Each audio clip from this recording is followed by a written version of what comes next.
This is a personal account from the late 1970s, maybe 1980 or 1981. At the time, I was actively working to increase my sensitivity to spirits through meditation. I had developed enough skill to sense their presence and, at times, see or hear them. Most of my experiences had been peaceful. This one was not. At the time, 5 of us young adults were renting a house that we believed to be haunted. I've written about that house in another account. I became friends with a friend of one of my roommates, a guy named Eric. I remember him showing me his apartment one afternoon. As soon as we opened the stairwell door of the large building where he lived, we were hit with an awful stench. It smelled like human feces, strong and pungent. Trying to make light of it, I joked, "Get a lot of vagrants here?" Thinking someone had left a mess under the stairs.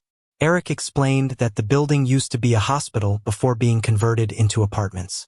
He shrugged it off, saying odd smells sometimes lingered in the halls. Inside his apartment, the space was modest, a single room with a bathroom off to the side.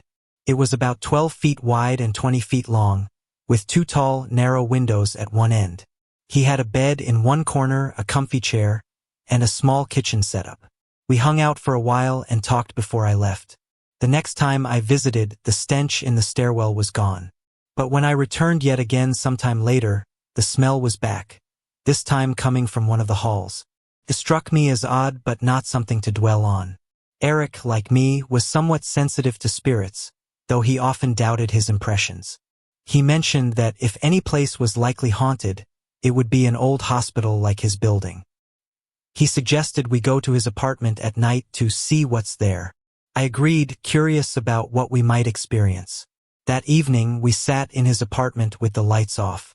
I pulled his comfy chair into the middle of the room, facing the windows. Eric sat on the floor nearby. I was focusing, trying to heighten my awareness, when I noticed something outside the windows. There was an outline or silhouette rising slowly, spanning both windows. Whether it was one massive entity or multiple, I couldn't tell. The figure emitted a faint blue glow, like a black light, and gave the impression of a massive chest moving upward. "Can you sense anything outside your windows?" I asked. "Not sure," Eric replied, his voice uneasy. The figure suddenly accelerated, rising quickly out of view. Almost immediately, a solid black form descended from the ceiling between the windows and landed right in front of us. It moved fast, landing in a crouched, aggressive stance that reminded me of an old Batman comic pose. Eric jumped, startled. "What was that?" he stammered. I turned to him and he was pale, clearly shaken. When I looked back, the figure was gone, but its presence wasn't. The air around us felt heavy, charged with waves of terror. It was everywhere, above us, around us, enveloping us completely. I knew better than to let fear take hold. Fear would only strengthen whatever this was. But Eric wasn't handling it well. His expression was a mix of panic and dread. Realizing we needed to leave, I opened the apartment door and was hit by the same overwhelming stench of feces. It was stronger than before. We fled the building and went to a fast food market across the street. I decided to call a psychic friend of mine, Robin, whom we nicknamed Bird. We hadn't spoken in months, but as soon as she answered, she cut me off, her tone anxious and angry. "What have you been messing with?" she demanded. Her reaction startled me. She already knew we'd encountered something before I even told her. I explained what had happened and asked for her help. She refused to get directly involved, saying it was too dangerous even for her, but told us to come see her. When we arrived, she handed us a small stone cross and gave clear instructions. Return to the apartment, hold the cross together and demand it leave. On the way back, I tried to help Eric channel his fear into anger. "Get mad," I urged him. "This thing is invading your space. Don't let it win." When we returned to the apartment, the stench was still there, hanging just outside the door. Inside, the oppressive negativity remained.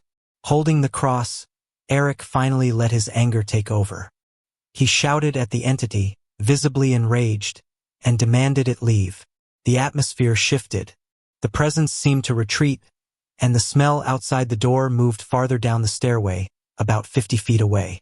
After that night, Eric spent as little time in his apartment as possible, often sleeping elsewhere. He didn't renew his lease and moved out as soon as it expired. I don't recall anything else happening after that night, but the experience left a lasting impression on both of us. My boyfriend and I moved back to Minnesota after his father sold the funeral home. We've been living in our apartment for almost a year now. A few months ago, something strange happened late at night. I was asleep, and my boyfriend, who works second shift, came home around 2 a.m. He got into bed and went to sleep. Sometime between 3 and 4 a.m., he woke up and saw someone standing near our closet. It was a figure with long hair, but he could only see her back. The next morning, he told me about it. I asked him if he might have mistaken me for the figure, since I also have long hair. He was certain it wasn't me, saying her hair was much longer than mine. A week later, another incident occurred. My boyfriend came home from work and asked me to give him a massage because his back and legs were sore. As I was massaging his legs, he suddenly pointed to the foot of the bed and said, "Honey, there's a lady standing right there." His words sent a chill through me. I asked him if he was sure, but he didn't say anything else and fell asleep a few minutes later. I was too shaken to sleep. A couple of weeks after that, I was babysitting my boyfriend's niece. Her baby lotion was sitting on top of the television. Later that evening, she fell asleep on the couch. My boyfriend was sleeping in the bedroom, and I was watching TV in the living room. Out of nowhere, I noticed the lotion moving back and forth on the TV, as if it was going to fall, but it didn't. It rocked like that for about a minute and then stopped suddenly when a train passed by on the nearby railroad tracks. I tried to convince myself that the vibration from the train caused it, but I couldn't shake the odd feeling. Nothing else in the apartment had ever moved during a train's passing. Not long after, my boyfriend had another experience. He came home from work, changed, and went to the bathroom. When he came back to the bedroom, he closed the door and told me he had seen something in the living room. He wouldn't explain further, but his unease was clear. One morning, around 6 a.m., I had a strange experience myself. My boyfriend had woken up early to take a shower, and I rolled over to his side of the bed. As I did, it felt like I was lying on something, or someone. The bed sank under my weight, as though there was a presence next to me. At first, I thought maybe it was just the way the mattress reacted to my movement, but the bed never sank like that when my boyfriend got in or out. It only happened that one time, and I couldn't explain it. After that, I started feeling uneasy whenever I was home alone at night. For the first time in my life, I began leaving the hall light on when I went to bed. One night, I heard a noise like blankets falling in our closet. When I went to check, the blankets were still stacked neatly, just as I'd left them. I couldn't figure out where the sound had come from. 2 weeks before the 4th of July, we picked up my boyfriend's niece to babysit again. She was playing with her ball, but every time it rolled into the hallway near the bathroom, she would stop and just stare into the hallway. When I went to get the ball for her, she'd start playing again. But as soon as it rolled back into the hallway, she'd freeze and refuse to retrieve it. Normally, she's a playful and energetic child, so this behavior struck me as very odd. Last week, my boyfriend told me he'd had a recurring dream about a female ghost or demon. In his dream, the entity followed him everywhere, and no matter what he did, he couldn't escape her. He woke up feeling her presence lingering in the room. The next night, he had the same dream again at almost the exact same time. After the second dream, we decided to put up crosses around the apartment and started praying. Since then, there haven't been any new incidents, or at least none that my boyfriend has shared with me. Still, I can't wait to move out of this apartment in August. Even writing this story gives me chills. My house was built by my parents on land purchased from a wealthy family. The neighbors around us share a similar history. They bought land from the same family and built their homes. As far as I know, no one has ever died on the land where our house stands. I'm about 90% sure of this. Now that the background is out of the way, let me get into the story. My bedroom was known as the creepy room.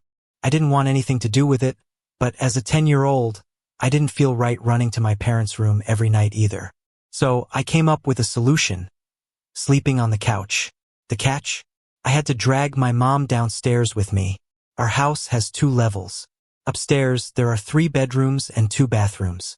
Downstairs, there's the family room, living room, 4th bedroom, kitchen, laundry room, and another bathroom.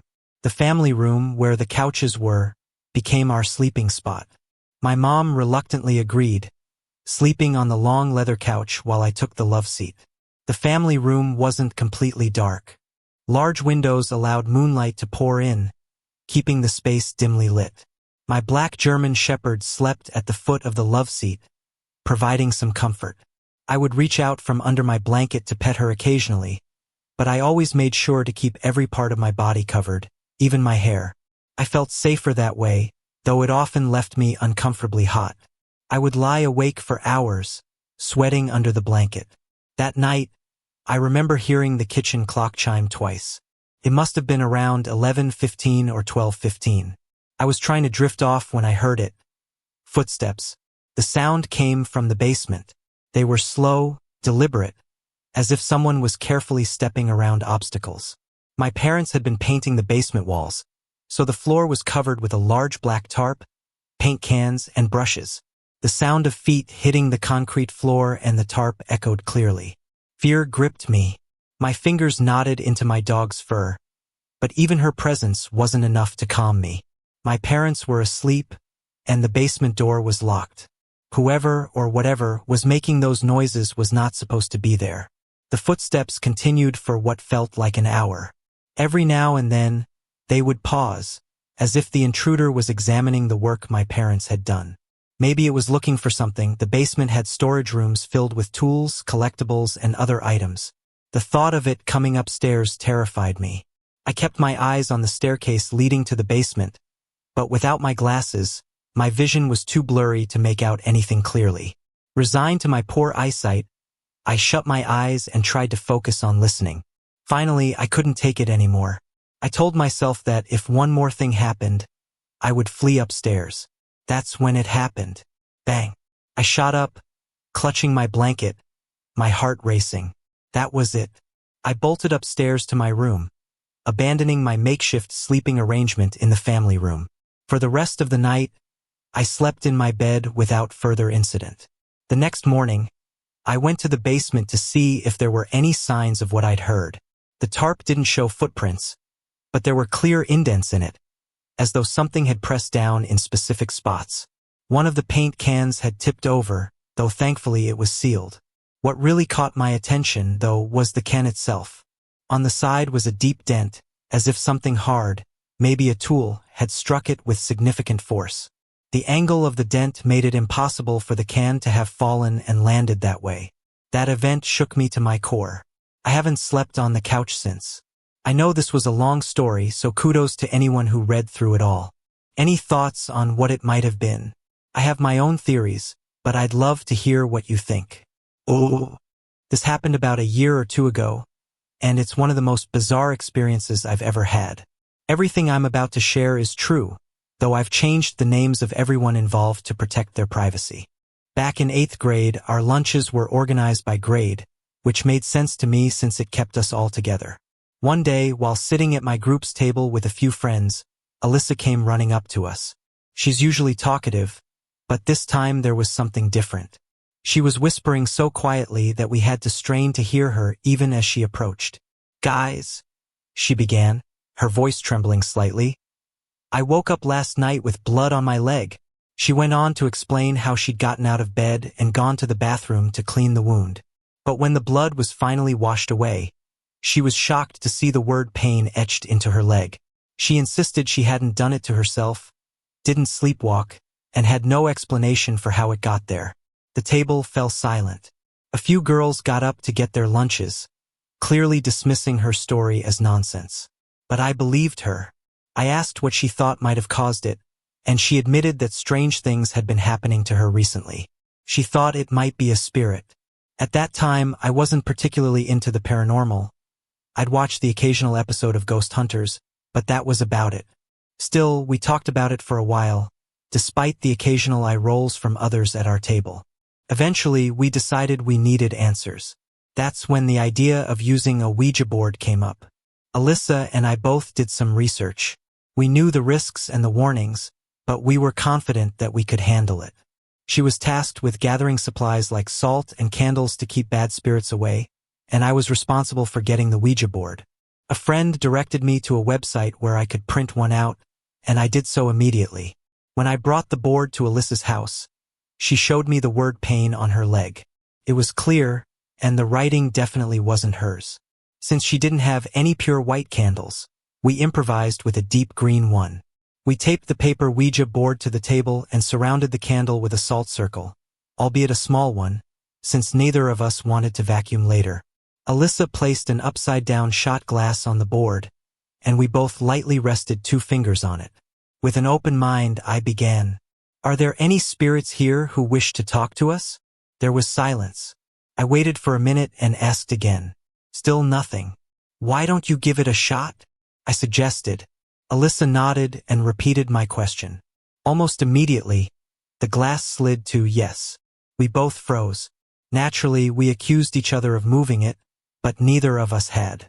To test this, we removed our fingers one at a time. When her fingers came off, the glass stopped moving entirely.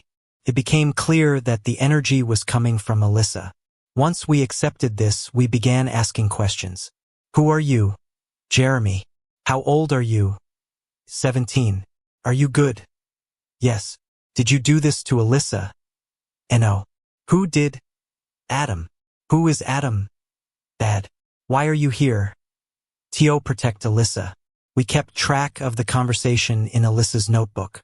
She often guessed the answers before the glass fully spelled them out, as though she already knew. Jeremy claimed that Adam was an evil spirit targeting Alyssa, and he was there to protect her. For reasons we didn't understand, Jeremy also said I had been chosen as a protector. After some time, we started feeling tired and hungry. "Jeremy, can we go eat?" I asked. Sure, the glass spelled out.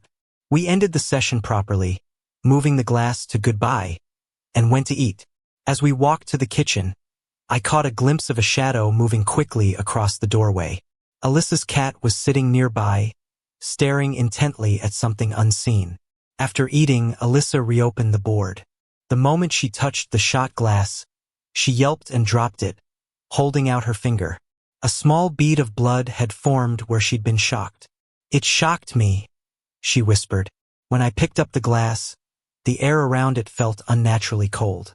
We reopened the session, and Jeremy warned us that he would have to leave soon because Adam was trying to break through.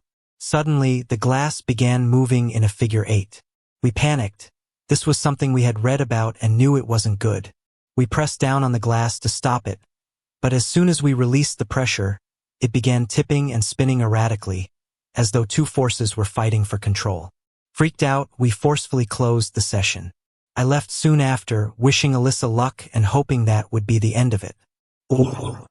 Not long after Alyssa and I had used the Ouija board, something strange happened to me.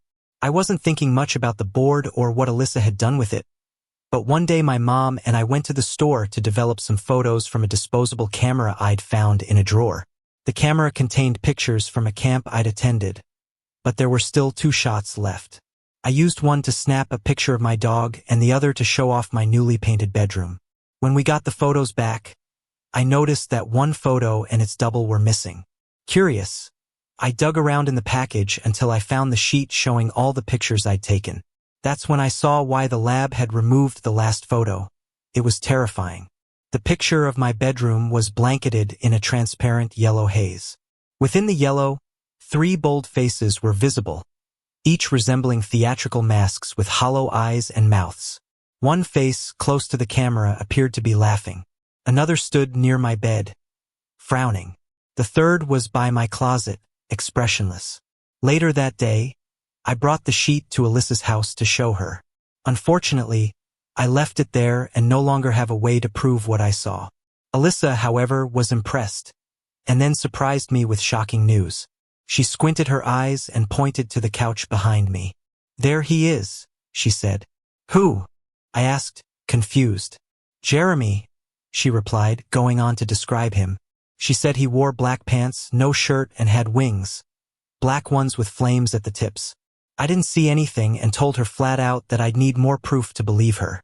That's when she smiled and told me to wait. Suddenly, I couldn't breathe. It felt as though the air had been pulled straight out of my lungs, leaving me gasping for oxygen. Alyssa just sat there, smirking, as if she knew exactly what was happening. I couldn't see him, but I felt certain Jeremy was somewhere nearby, laughing. I left her house that day feeling uneasy. If this is what happened when a spirit touched you, I couldn't help but wonder, what would happen if it tried to kill you? Later that night, I called Alyssa to check on her. At first, everything seemed normal, but partway through the conversation, her voice changed. It was as if she were in a trance. Her words sounded drawn out, like she was yawning between each one. Alyssa, what's wrong? I asked, alarmed. What do you mean? I'm fine, she replied, her voice slow and distant. This went on for several minutes. Then, just as suddenly, she snapped out of it. Whoa, I just blacked out, she said. You didn't, I insisted. You were talking to me the whole time. But she refused to believe me. I started to worry. Could Adam have been there? I told Alyssa to ask Jeremy, and she found him. He confirmed my suspicions. Adam was in the house. Alyssa whispered to me over the phone. The lights just went out, and I can see my breath. Chills ran down my spine. I was powerless to help from afar, and it felt like everyone involved knew it. Then the line crackled, and I heard an odd voice on the other end. It sounded like Jeremy's, but distorted. The words were slow and deliberate. Hup! Knock it off, Jeremy, I said sharply. This isn't funny. Not Jeremy, the voice replied. Oh yeah? Then who is it? Adidam, it said, dragging out the name. Yeah, right, I shot back. Going to D. The voice hissed, and then the line went dead. But just before the call disconnected, I heard Alyssa scream, Hope! Jeremy's back. But he's covered in blood. That night I barely slept. My mind raced with questions about what had happened. When morning finally came, I called Alyssa as soon as I could. She told me that Jeremy had managed to get rid of Adam, though the fight had left him wounded. While Adam was gone, Jeremy warned us that remnants of his presence might linger, enough to cause minor disturbances. True to Jeremy's word, Adam's influence waned. Though there were small, strange incidents after that, none were as terrifying as the events of that night. To this day, Jeremy's promise has held true. Adam has not returned, and Alyssa and I have been free from his torment. Sorry to interrupt. If you're enjoying the story, let me know in the comments and tell me where you're watching from. Don't forget to like and subscribe for more. First time posting here. I've been following the site for a while and love the stories, so I thought I'd share my own. We moved into our house in 1993 when it was brand new. For years, nothing out of the ordinary ever happened. It wasn't until recently that strange and unexplainable things began to occur. The first time I experienced something paranormal, I was sitting in the living room with my sister. Out of the corner of my eye, I saw movement in the hallway. Thinking it was my mom, I turned to look, only to see a shadowy figure walk across the hallway and disappear right through the closet door. I asked my sister if she'd seen anything, but she said she wasn't paying attention to the hallway. It didn't feel too spooky at the time, so I brushed it off and forgot about it. A few weeks later, things escalated. Every day, I started noticing shadows moving around the house. Sometimes, they'd dart across the room and vanish in an instant. Other times, I'd watch one hover or float away. These shadows appeared in different shapes and sizes, some small, some larger than a person. I think I might be the only one seeing them, though sometimes I wonder if my family is experiencing them too and just not saying anything. The scariest incident happened the other night. After watching TV, I decided to head downstairs to the basement to go to bed. My sister's room is directly across the hall from mine. As I turned the corner, I saw a shadow zoom right through her door. Almost immediately, I heard what sounded like her screaming. Panicked, I ran to her room and opened the door, only to find her fast asleep. That really unsettled me. But what happened next was even worse. Later that night, as I lay in bed trying to fall asleep, I felt a sudden pressure on the edge of my mattress. It was as if someone was sitting there. My heart started racing, and then I heard a noise, gargling and hissing, almost like something struggling to breathe. It's hard to describe, but the sound was so unnatural that it scared me to the core. I froze, too terrified to turn and look. What if it was something I couldn't handle seeing? The noise lasted for about 30 seconds before it stopped abruptly. When I finally worked up the courage to look, there was nothing there. My room felt cold after that, but to be fair, the basement is always chilly. Still, I couldn't shake the feeling that something had been there. I was so shaken that I haven't slept in my room since. The shadows haven't stopped either. I see them all the time, and I can't seem to figure out what's causing this. Here's something else to consider.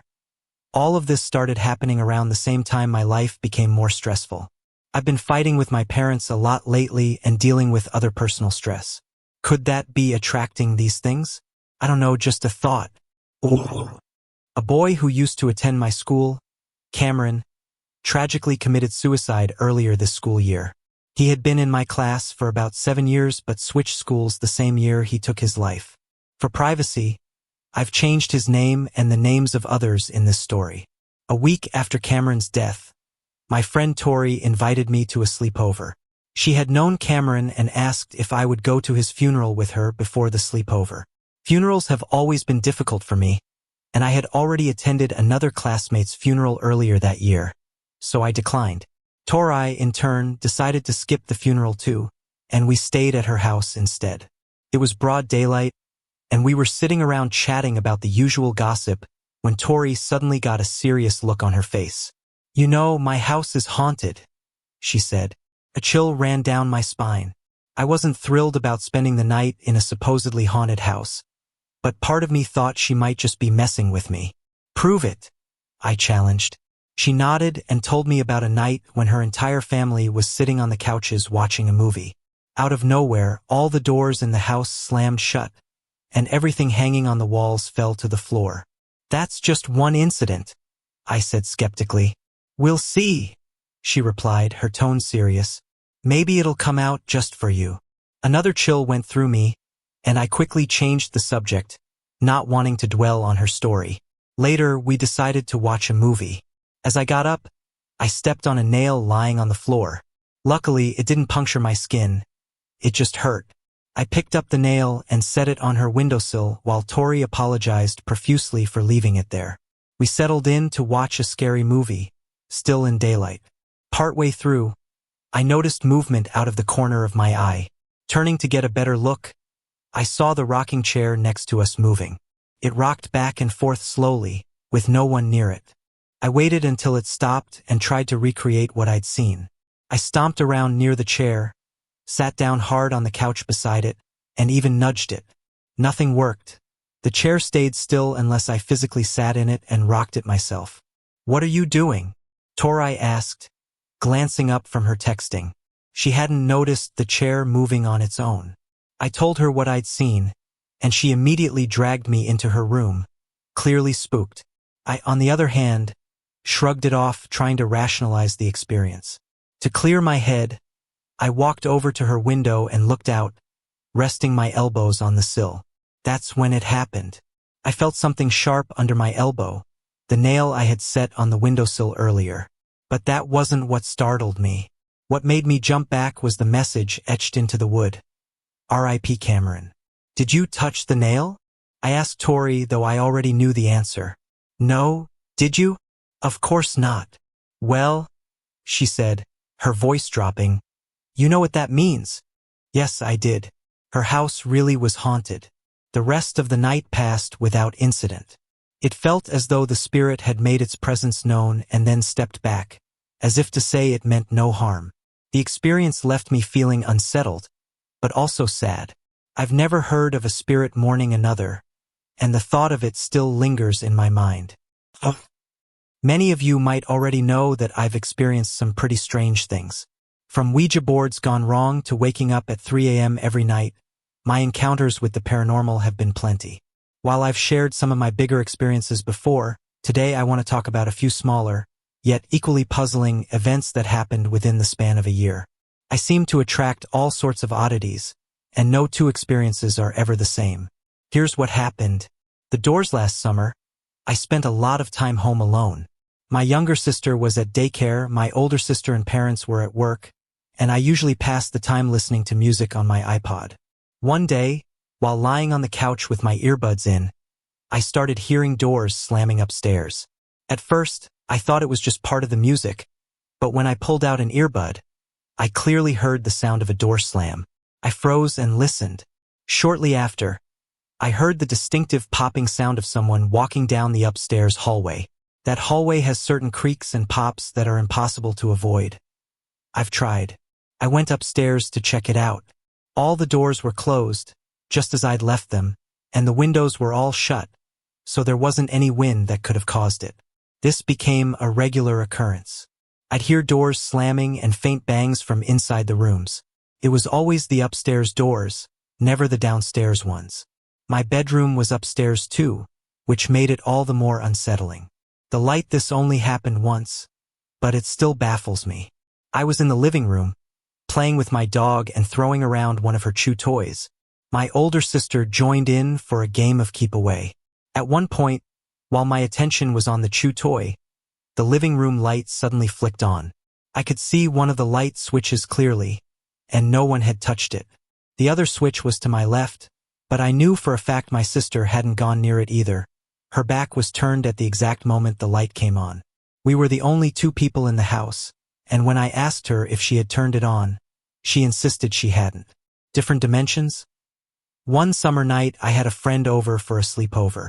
While she tried to fall asleep, I stayed up watching TV, wide awake. After a while, I decided to turn off the TV to let her rest. I snuggled down into bed, and as the clock struck midnight, I rolled over onto my side. That's when I saw it. Bright orange light, shaped like claw marks ripping through fabric, appeared in front of me. It looked as though someone had torn through the air itself, revealing something beyond this dimension. The light was so vivid and intense that it left the image burned into my vision, even when I closed my eyes. I stared in shock, trying to make sense of what I was seeing. It reminded me of those shirts with claw marks that look like something is bursting out. But this was real. My friend, meanwhile, saw nothing. She was just trying to sleep and had no idea what was happening. To this day, I can't explain what I saw. I was fully awake. It wasn't a hallucination or a dream. Whatever it was, it felt as though I'd glimpsed something that wasn't supposed to be visible. The date was January 1st, 2008. I had been babysitting my neighbor's children while they were out celebrating with friends. My older sister was also babysitting that night for a family further down the road. As I sat in the car with my mom after finishing my job, she asked if I could go stay with my sister while she babysat. I found the request odd and asked if my sister was too tired to babysit. The clock read 1:13 a.m. nervously. My mom chuckled and explained that my sister had called home multiple times, begging her to come up because there was something in the house. Apparently, my mom had already been up there twice and refused to go a third time. To her, ghosts didn't exist, and she trusted that I, being the brave one, could handle it. She didn't tell me exactly what my sister had experienced, only that she had been hearing things. When I arrived, my sister greeted me at the door, visibly shaken. "Thank goodness you came," she exclaimed. "This house is scaring the hell out of me." I turned to watch my mom drive away, realizing there was no turning back now. After hanging my winter coat on the banister, I listened as my sister recounted everything that had happened. The night had started off fine. She'd played with the two kids, one 5 years old and the other 3, before putting them to bed. The younger child fell asleep right away, and the older one soon after. My sister figured the rest of the night would be spent watching TV until the parents came home. But then she started hearing footsteps. They sounded like the kids running around upstairs, occasionally making their way down the stairs.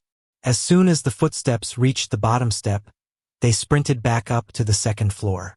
Each time, she checked on the kids and found them sound asleep. Then the fire alarms went off. Thinking there might be a fire, she rushed to wake the kids and checked for smoke. There was none. Just as suddenly as they started, the alarms stopped, as if they'd never gone off at all. She was puzzled, knowing that the alarms in this house could only be silenced manually, and they were positioned too high for anyone to reach without a ladder. After tucking the kids back into bed, my sister tried to settle down. Wrapping herself in a blanket, she stared at the TV, determined to distract herself. Then, out of the corner of her eye, she noticed movement. Turning her head to the window, she saw a man's face staring blankly at her from outside. Panicked, she covered her head with the blanket. When she looked again, the face was gone. I arrived shortly after that.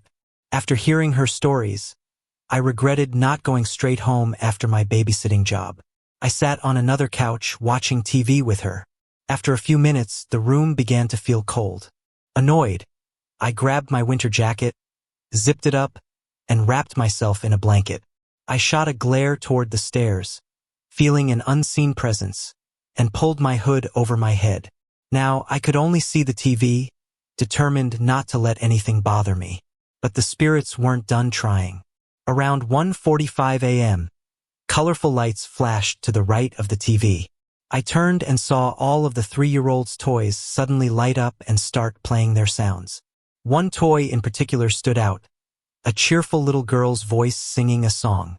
Then, just as abruptly as it started, everything went silent. My sister didn't say a word, clearly trying to ignore it like I was. Later, just as the parents were due to return, my sister whipped her head toward the stairs. I faintly heard light footsteps descending. Boom, boom, boom. My sister wasn't going to ignore it this time. She bolted into the nearest bathroom and locked the door, only coming out 10 minutes later when the parents arrived. When they walked in, they gave us a puzzled look. 2 babysitters for 2 kids? Their confusion turned to concern as they noticed our expressions. But nothing was said about the night's events. A year later, I returned to the same house to babysit on my own. Though I could still feel a presence in the house, it didn't bother me.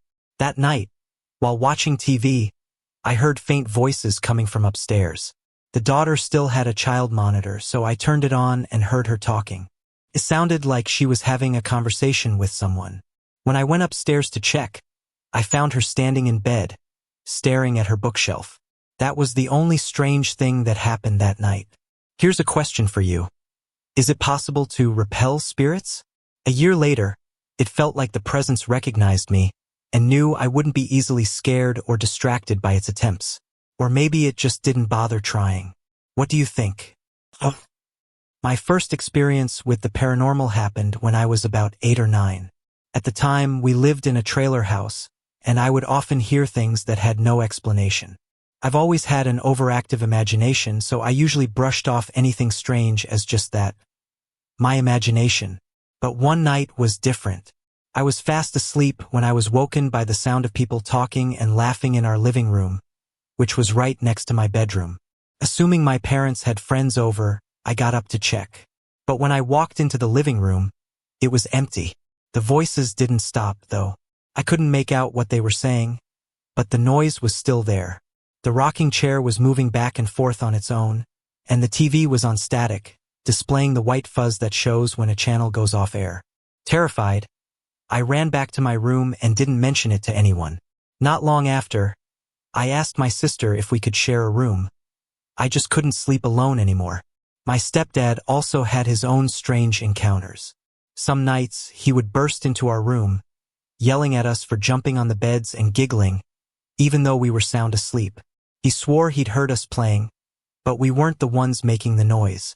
When I was 12, we moved to my stepdad's hometown. The first time we went to look at the house, I begged my mom not to move there. Something about the house filled me with dread, and I could barely stay inside while we toured it. My mom dismissed it, thinking I just didn't want to leave my friends.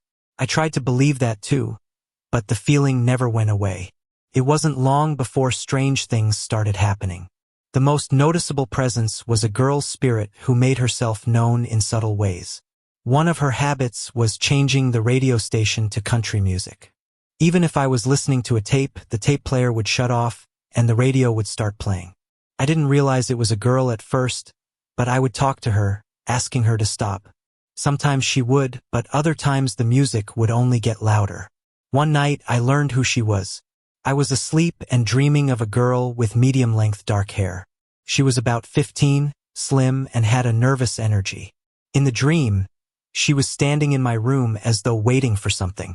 Then, she walked into my parents' room, looked out the window and ran down the stairs, out the door, and into a waiting car at the end of the driveway.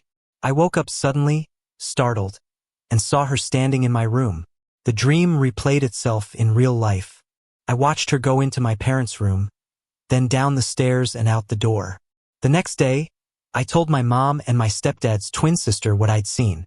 My aunt looked shocked and on the verge of tears. She explained that a friend of hers had lived in that house years ago. One night, the girl had snuck out, only to die in a car accident. From that point on, we got used to her presence. My sister had her own encounters in her room, which had been the girl's room. Things always happened there.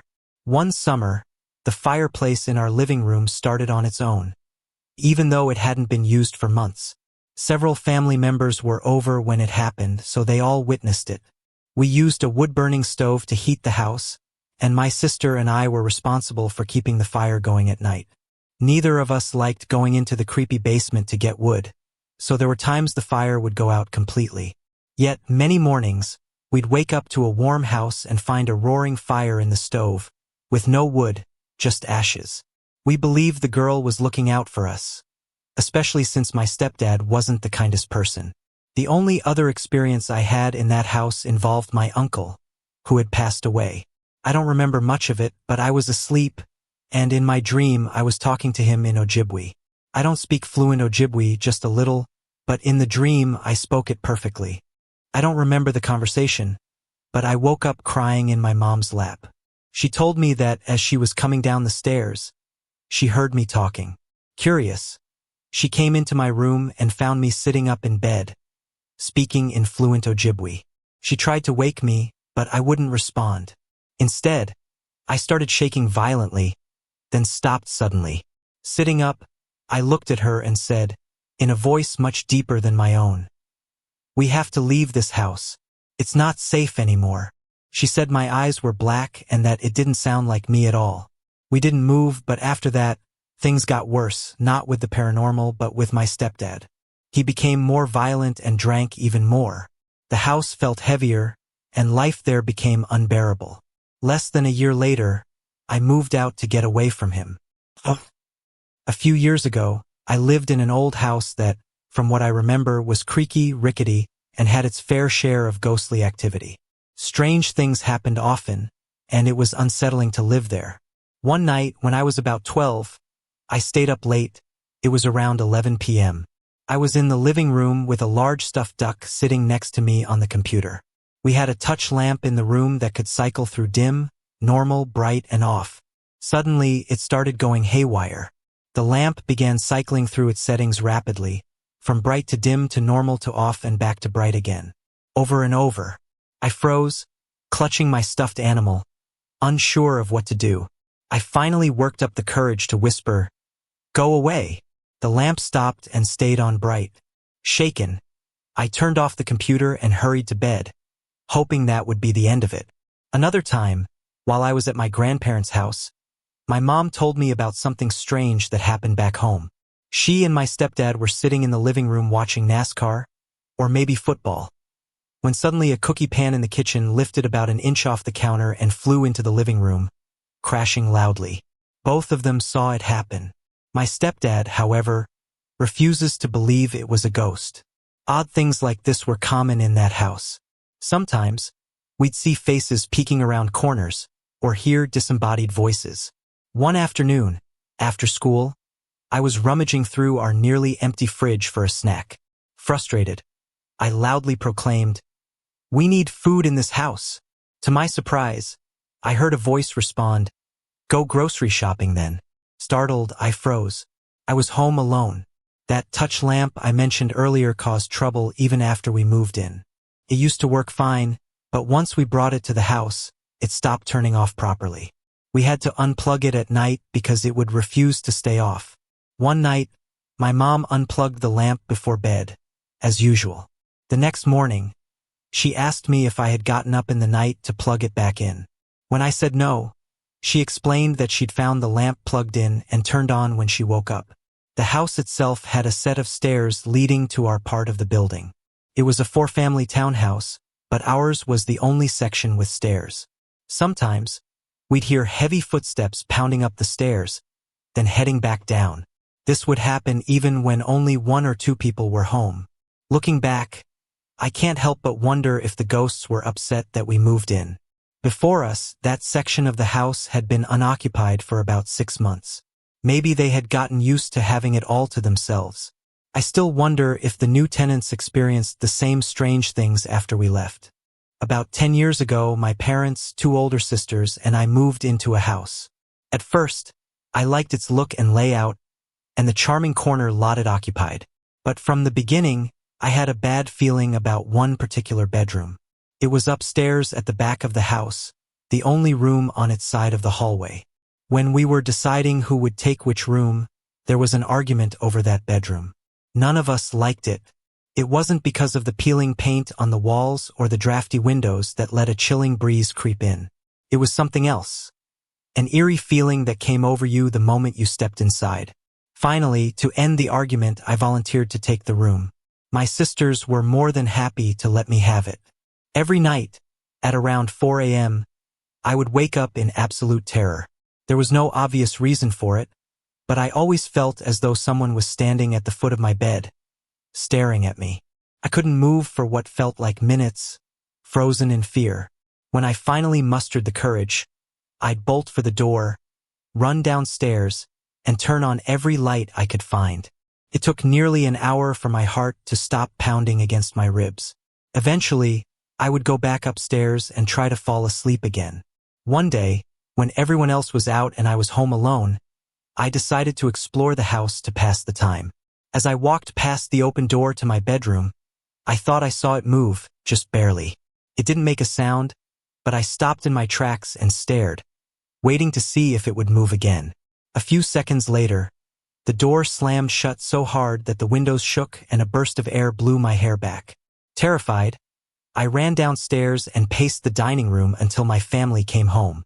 When I told them what had happened, they brushed it off as the wind from an open window. But I was there. The wind outside wasn't strong enough to slam the door like that. Months later, I was sitting at my desk when I heard heavy footsteps above me. They were distinct, deliberate, and pacing back and forth. I stood up and followed the sound with my eyes, tracking its movement across the ceiling. The footsteps went on for about 30 seconds before stopping abruptly. The strange part? There's nothing above my room but a crawl space, not even a proper attic. My parents eventually started fixing up the house. One day, they were investigating water damage in the back of an upstairs hall closet when my dad noticed a patch of wood nailed to the corner. Curious, he pried it away, revealing a hidden space between the back wall of the closet and the outside wall of the house. Shining a flashlight inside, he made out several shapes. Reaching in, he pulled out a collection of old, dusty, damp items. A blanket, a shoe, and something wrapped tightly in white cloth. The cloth was so well wrapped that it looked like a small body. Panicking, we thought we had stumbled upon a child's remains. But when we unwrapped it, we found a well-preserved doll. How these items ended up there remains a mystery. It was clear they had been deliberately placed, but by whom and for what purpose? Since then, my parents have seen, heard, and felt other things that I don't even want to repeat. We still live in the house, though I'm more anxious than ever to leave. It's getting close to 4 a.m. now, and I'd better get ready. I want to be prepared for whatever the night brings. I really didn't expect to have another paranormal experience. I thought that after using the Ouija board over a year ago, everything would calm down and I'd be left alone. While there are small signs of spirits around me, they're usually subtle and not enough to alarm me. Lately, however, there have been more significant events that make me wonder what's really happening. I suspect there's an animal spirit, along with some human ones, but unlike those who can sense a presence or visualize it in their mind, I have to piece things together to figure out what's going on. It happened one early autumn morning when my German Shepherd puppy escaped from the yard again. She was about 7 or 8 months old and still fairly small. As a huge animal lover, I panicked, worried she might run onto the freeway. Although the freeway was about a mile away, My imagination leapt to the worst-case scenario. I rushed outside in my pajamas, my mom calling after me to say the dog would come back soon. I had just woken up, hair a mess and no contacts in, so my vision was blurry. Still, I was sure I could make out the outline of my dog standing in the large empty lot at the bottom of the hill where we lived. She seemed a little bigger than I remembered, and her fur appeared more reddish-brown with a fluffier tail. I chalked it up to her growing quickly. After all, people always say, they grow up so fast. I called her name, yelled, and even whistled, but she didn't come. Instead, she froze, staring at me. Frustrated, I shouted, "Get up here right now!" But she wouldn't budge. Instead, she turned and walked off into the woods. Disheartened, I went back inside to tell my mom. As I walked through the door, I was nearly knocked over by my puppy, who jumped up on me excitedly. "Where did you find her?" I asked, stunned. "She was in the neighbor's yard, playing with their collies," my mom replied. I was speechless. If my dog had been with the neighbors the whole time, what did I see in the lot? A wild dog? A cat? A fox? None of those seemed right. I started to wonder if it was a fox, but after some research, I learned that the only species of fox in Minnesota is the red fox.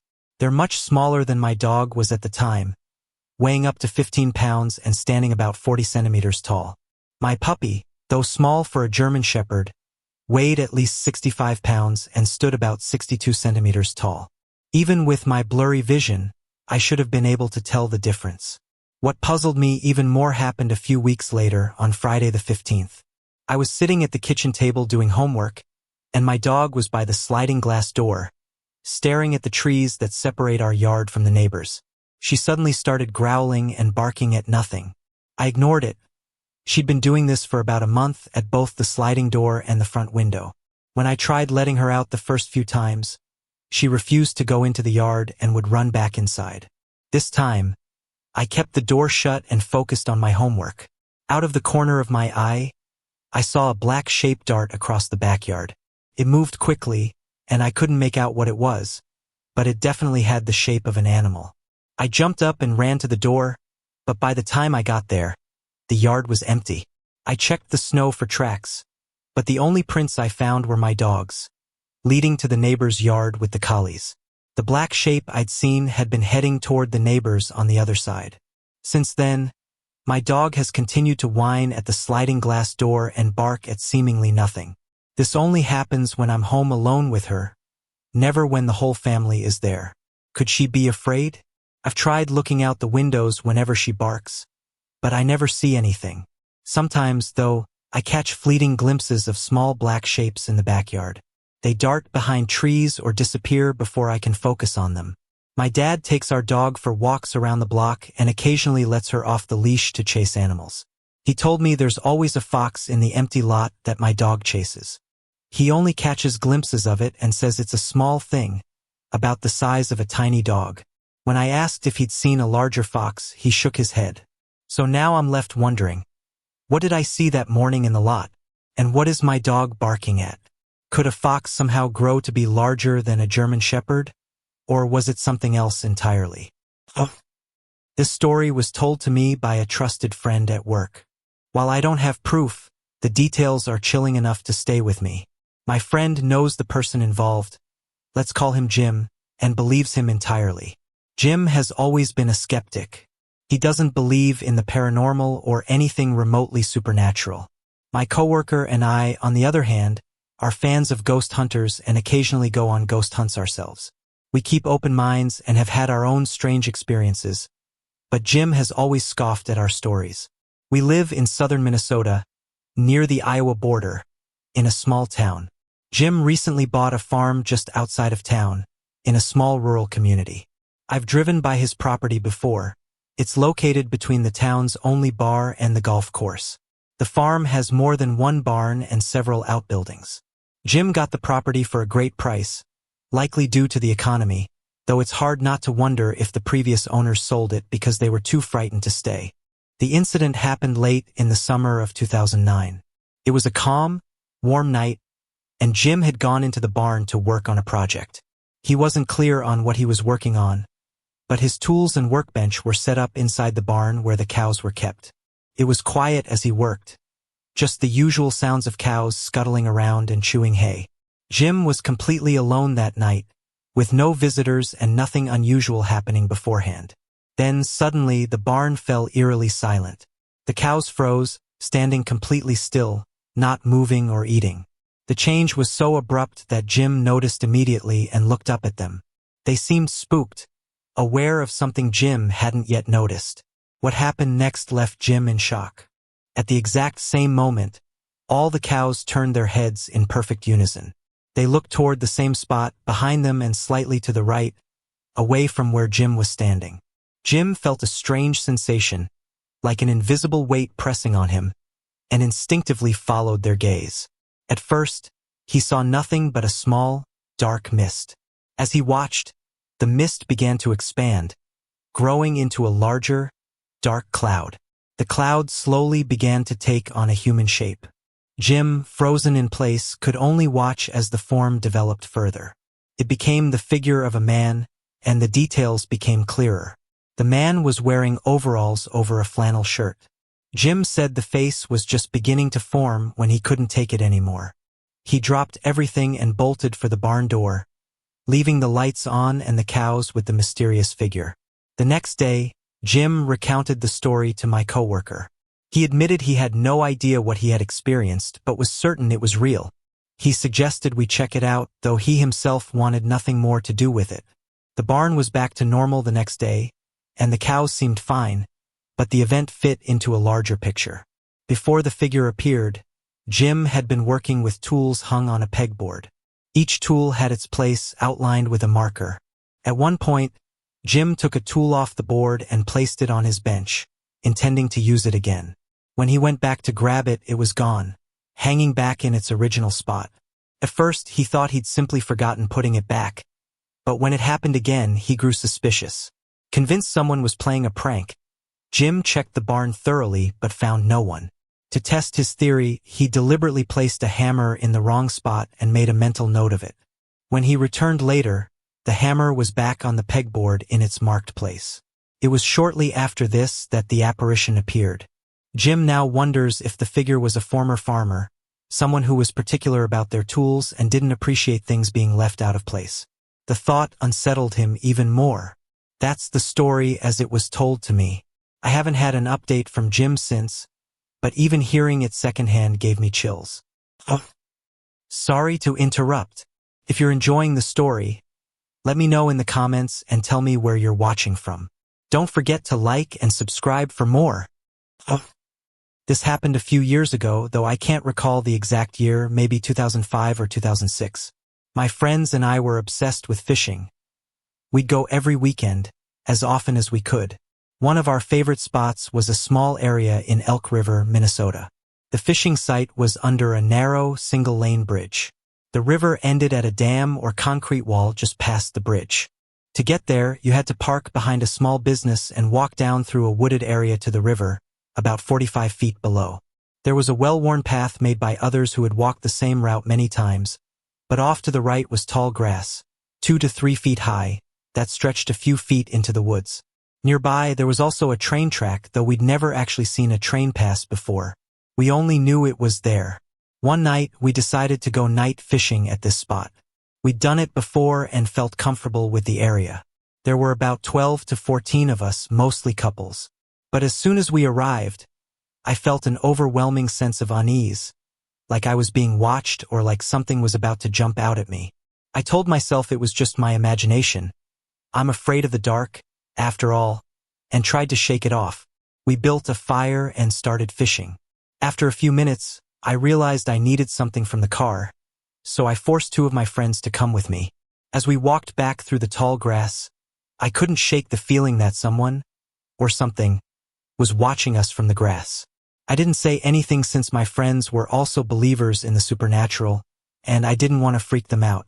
We grabbed what we needed from the car and headed back. Things seemed fine at first, but about half an hour later, a train came barreling by. It was strange. We'd been to this spot many times before and had never heard or seen a train. As it passed, we heard something fall off the train and roll down the ditch toward us, followed by a strange cry. It wasn't the cry of a person. It was something else entirely. My friend, who was fishing next to me, and I exchanged uneasy glances. "Did you hear that?" we whispered, but no one else said a word. Moments later, the tall bushes behind our fire started shaking violently. It wasn't the gentle sway of wind. It was as if someone was grabbing the bushes with their bare hands and shaking them hard. My friend, who was sitting right in front of the bushes, said he didn't feel any wind. No one else felt any wind either. It was a calm summer night. I was standing under the bridge fishing when I saw the bushes moving, and I knew it wasn't natural. That was the final straw. Across the river, there was another group of people night fishing, but we couldn't stand to stay any longer. One of my friends finally said, "Let's go to the store." In my culture, it's believed that if you experience something supernatural, you should never say you're going home afterward. It might follow you. So we quickly packed up and left, saying we were going to the store. None of us wanted to risk taking whatever this was back to our homes. As we drove away, my friends admitted they'd felt the same eerie sense of being watched as soon as we arrived. I wasn't the only one. Whatever it was, ghost, demon, or something else, it scared us enough to swear off night fishing for good. This experience is one that I personally feel was paranormal, though I sometimes wonder if the power of suggestion played a role. In 2002, my father passed away. We never had a close relationship. In fact, most of my life was spent arguing with him over his drinking and the generally abusive atmosphere of our home. A year after his death, I began to explore the idea of forgiveness. As an aspiring writer, I decided to channel my feelings into writing about our relationship. I reflected on how he had seemed to seek a better relationship toward the end of his life, and I wondered if things could have improved had he lived longer. Late one night, after everyone else had gone to bed, I sat at my computer, deeply lost in thought as I wrote. To understand what happened next, you need to know that my father had a very distinctive odor. He was a large, overweight man who loved strong-smelling foods like gourmet cheeses and sausages. He ate so much of them that the smell seemed to cling to him, blending with his body odor and sweat. After undergoing chemotherapy, his scent became even more unusual.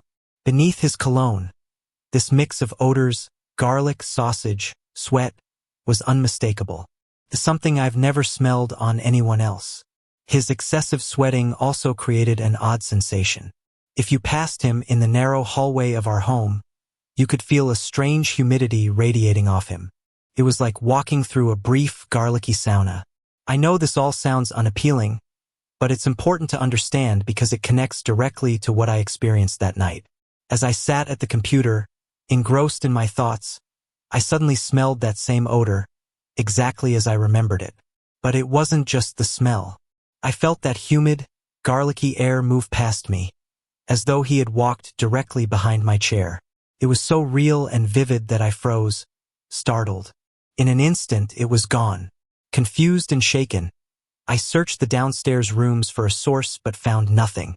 No one had cooked with garlic or sausage that day, and given that it was the middle of winter in northern Minnesota, there was no humidity in the air. There was no logical explanation. The sensation unsettled me so much that I turned on every light in the house and called my mom. She listened and, being open-minded, suggested that perhaps my father had been there. Why he would choose to make his presence known in such an unflattering way is something I can't understand, but the experience felt unmistakably real. This has never happened again. I've read about olfactory apparitions, manifestations through smell, but I've never heard a contemporary account similar to mine. I swear this story, like others I might share, is entirely true. I wouldn't mix fact with fiction or disrespect anyone's experiences. Writing is simply my way of processing emotions, and on that night, writing about my father may have somehow invited his presence into my space. A little about me. I'm Mung, and I do believe in ghosts and the spiritual world. This story took place in St. Paul, Minnesota, and it's something I've carried with me for years. My father passed away on May 19, 2005, just 2 weeks before my high school graduation. At the time, we were living in a 2-level, 3-bedroom apartment with my mother.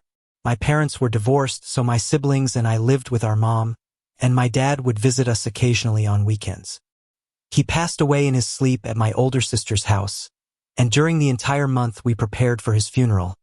My sister and her family refused to go back to their home. Instead, they stayed with us. It was summertime, and although it was a sad time for our family, having everyone together helped us cope. During the day, everything felt normal, but at night, especially after midnight, things would get creepy.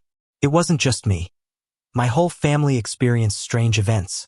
Eventually, we all decided to sleep together in the living room because it was the biggest space and felt safer. One night, as I was lying there trying to fall asleep, I heard the screen door on the porch creak open. At first, I told myself it must be the wind, but there was no wind that night. Then, I heard the doorknob jiggle, as if someone was trying to get in but couldn't. Fear crept over me. I looked around to see if anyone else was awake, but everyone seemed to be sleeping.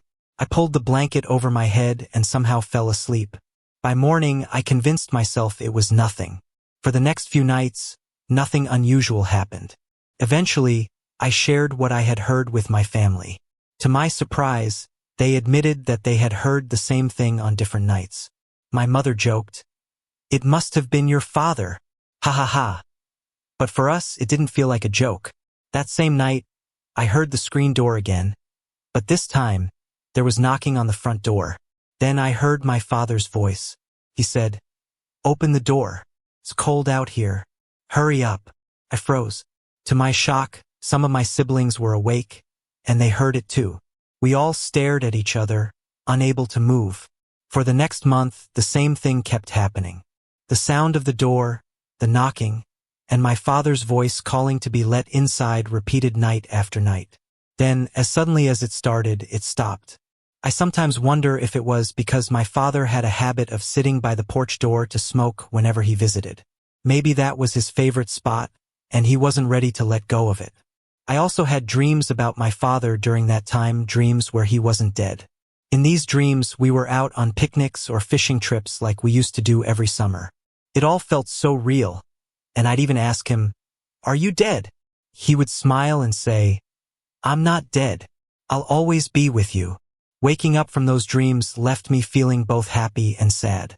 My mother once told me that when someone dies, they might not realize they're gone at first.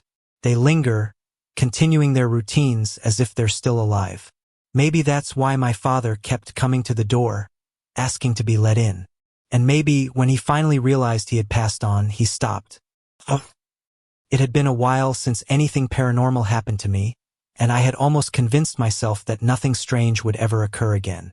But a peculiar bruise on my arm got me thinking about the paranormal once more. However, this story isn't about that bruise. It's about the church my friend Sadie attends and what happened there. I've made friends quickly in recent years, and one of them is Sadie. She comes from a religious family. Her dad is a pastor, and her mom helps out at their church. The church is actually an old-school building that they rent. Sadie's parents have worked hard to transform the gym into a welcoming space for Sunday services. On Saturday, April 3rd, 2010, Sadie invited me to go to church with her the next day. I hadn't been to my own church in a while, so I thought it'd be fun to go with her. I packed my bags, stayed the night at her house, and on Sunday morning, we headed to the church. The building immediately caught my attention. It looked old and worn. It was a sandy-colored structure with rusty metal doors and dark windows. The chipped bricks, cracked paint, and exposed pipes inside weren't any better. There was even a fenced-in playground that looked as if it hadn't been used in years. The atmosphere of the building wasn't inviting, but I didn't think much about the paranormal at that point. It just looked like a rundown old school. After the service, we had a 10-minute break before Sunday school. Sadie took me into a classroom next to the gym, where a long table filled most of the room. I introduced myself to some teens seated there, and we began chatting. That's when a girl named Paige asked me, "Have you heard about this place?" Curious, I shook my head. Paige leaned in and told me that the school was rumored to be haunted by the former superintendent, who allegedly hanged himself in the gym or hallway. I wasn't sure what to believe, but her story intrigued me. I asked if she'd show me around, and she hesitated before agreeing. We started on the top floor. I peered into every open doorway and around every corner, looking for anything unusual. Toward the end of the hallway, Paige stopped and pointed at a door. "See that door?" she whispered. "On Christmas Eve last year, we saw a strange blue light coming from behind it." I pressed my face against the frosted glass, but I couldn't see much except my reflection. Disappointed, we headed downstairs and into the gym, where Paige led me to a door behind the stage. It opened to a staircase. Paige led me down, but the lower floor was pitch dark. Almost as soon as we stepped onto the tile, Paige bolted back upstairs. Not wanting to be left alone in the dark, I ran after her. We then explored upstairs to a ballet studio with large, spotless mirrors lining the walls. The light from an open elevator illuminated part of the room, but the atmosphere was still unsettling. At the far end of the room was another staircase leading down. Paige and I cautiously started descending, but the stairs seemed to go on forever. Before we reached the bottom, we turned back, overwhelmed by fear. On the way back up, I noticed a closed door, which I assumed was the boiler room. Loud, mechanical sounds came from behind it. I gestured for Paige to check it out, but she glanced inside and immediately ran off. I followed her back to the gym, where she leaned against the wall, pale and shaken. "What did you see?" I asked. "At first, it was just dark," she said. "But then I saw a man walk across the room. I didn't know what to believe." Sunday school started soon after, and it felt like an eternity before Sadie and I left. 2 weeks later, on April 25th, I went back to the church with Sadie, this time bringing a digital camera. Paige, in better spirits, joined me to explore again, while Sadie stayed with the little kids. We first returned to the ballet studio, where I snapped a few pictures. Then we went to the classroom. Paige refused to go back downstairs, so I jokingly asked a little girl if she'd join me. Surprisingly, she agreed. Together, we explored the dark lower level. I took several pictures in different spots, feeling a bit braver with the little girl by my side. She even tried to scare me by hiding and jumping out a couple of times, not exactly my idea of fun. When we returned upstairs, I reviewed my photos. In 5 of them, I noticed orbs. One picture stood out, a cluster of orbs with a bright one hovering in front of a chair. I went back to the hallway and took more photos to find anything that could have caused the reflection, but there was nothing. Later, Paige showed me a photo of the school's former superintendent, pointing out something eerie. He appeared twice in the same image, once on the left side and once on the right. I snapped a picture of it for reference. On the ride home, I noticed something odd in 2 of my hallway photos. In one picture, the door on the right was slightly open. In another, taken just moments later, the same door was fully open. No one had been down there to move it. Sadie invited me to return in 2 weeks, and I'm debating whether to bring my camera again. There are places I didn't photograph the first time, like the hallway behind the stage and the boiler room. Should I check them out? This is my first time sharing here, and I thought this community might appreciate what I've been experiencing, and maybe offer some advice. Until recently, I was a skeptic. I used to laugh at paranormal reality shows, even though some of the stories were fascinating. But now, I'm not so sure anymore. About me, I'm a 37-year-old tech professional and undergrad student, a self-proclaimed geek, as people in the industry would say. I worked in Chicago for a large tech company for 6 years before getting right-sized and laid off. For the past year, I've been dating my now girlfriend. She lives in Minnesota, and we used to take turns visiting each other. Whenever I visited, I stayed at her rented farmhouse. The farmhouse, the house, built in 1969, sits on a large, isolated plot of land near a small farming community. Population, 20,000. It's a spacious, 6-bedroom home with a kitchen, living room, and bathroom downstairs. Woods surround the back, while the front and sides open to the yard. The nearest neighbor is a football field away, with everyone else at least a mile off. The quiet and peace here is a stark contrast to the chaos of Chicago. The house has its quirks. The wooden floors and walls mean every noise echoes. The furnace, water pump, and creaky floors add to the symphony of sounds, but I got used to it all during my summer visits. Even with its creaks and groans, it felt cozy and safe. A story about the house. The house is still owned by the family who built it. The father constructed it with his own hands, starting with the basement, which he lived in until he saved enough to complete the house. He passed away long ago, but the surviving family includes the elderly mother, now in a nursing home, and 3 brothers. There was a 4th brother who also passed away, and the family believes they've seen his spirit. One of the brothers claimed to have seen a man standing by the house wearing the same flannel shirt as the deceased brother, only for him to vanish moments later. When I heard this story, I thought, nice tale, but probably nothing. My girlfriend's experience. After she moved in, my girlfriend told me something strange. She's a parole officer, tough, practical, and not easily scared. One day, after returning from work, she heard a man's voice inside the house saying, "My, what a pretty thing you are." Startled, she grabbed her dog, Rufus, and checked every room in the house. No one was there. When she told the house's owners, they said it was likely their deceased brother or father, trying to communicate. My girlfriend chose to ignore it, deciding that whatever it was, it didn't feel harmful. When she told me the story, I'll admit, I thought she might be imagining things. But I brushed it off and didn't let it bother me. When things got weird for me, after getting laid off, I decided to move in with her in March of this year. It seemed like a fresh start. Affordable living, peace, quiet, and time to figure out my next steps. Things were great at first, but about a month later, strange events began. The knock at the back door. One sunny afternoon, while I was playing Xbox, I heard loud banging at the back door, for quick, heavy knocks. The dogs went wild, barking at the door. Annoyed to leave my game, I got up to check, but no one was there. I stepped outside and looked around. No car, no visitors, nothing. I even inspected the door to see if something had caused the sound, but there were no branches or objects nearby. I shrugged it off and went back inside. The crash in the basement. A week later, at around 4 a.m., I couldn't sleep and went downstairs to watch TV. Suddenly, a loud crash came from the basement, a sound so violent it shook the floor beneath me. It sounded like a loaded bookcase toppling into the furnace.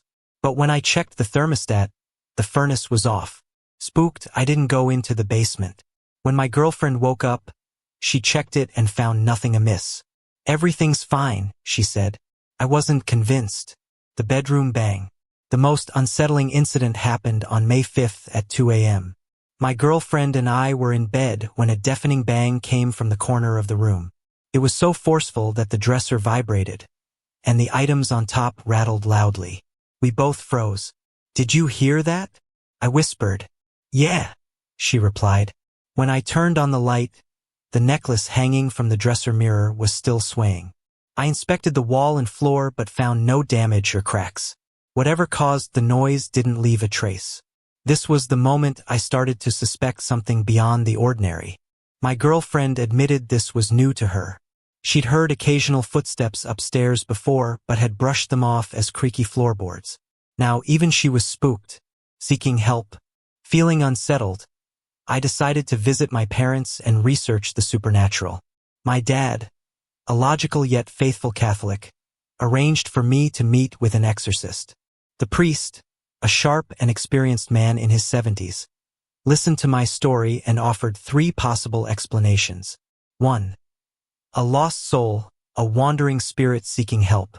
He advised me to pray for it and ask God to guide it toward peace. 2. The original owner, the father who built the house, might still be attached to it, especially if he disapproves of changes or my presence. 3. An evil spirit, though rare, it's a possibility. The priest gave me prayers for protection and recommended having the house blessed by someone who truly believes in exorcisms. Final thoughts. I've begun to feel more at ease with what's happening, though I remain skeptical. Is there a natural explanation? Structural issues? Or is this something supernatural?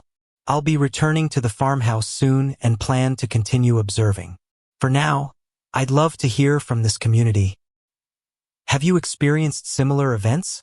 If they were supernatural, what happened? B. If these sounds turned out to be natural or structural, what caused them? In April 2008, my fiancé and I thought we had found the deal of a lifetime.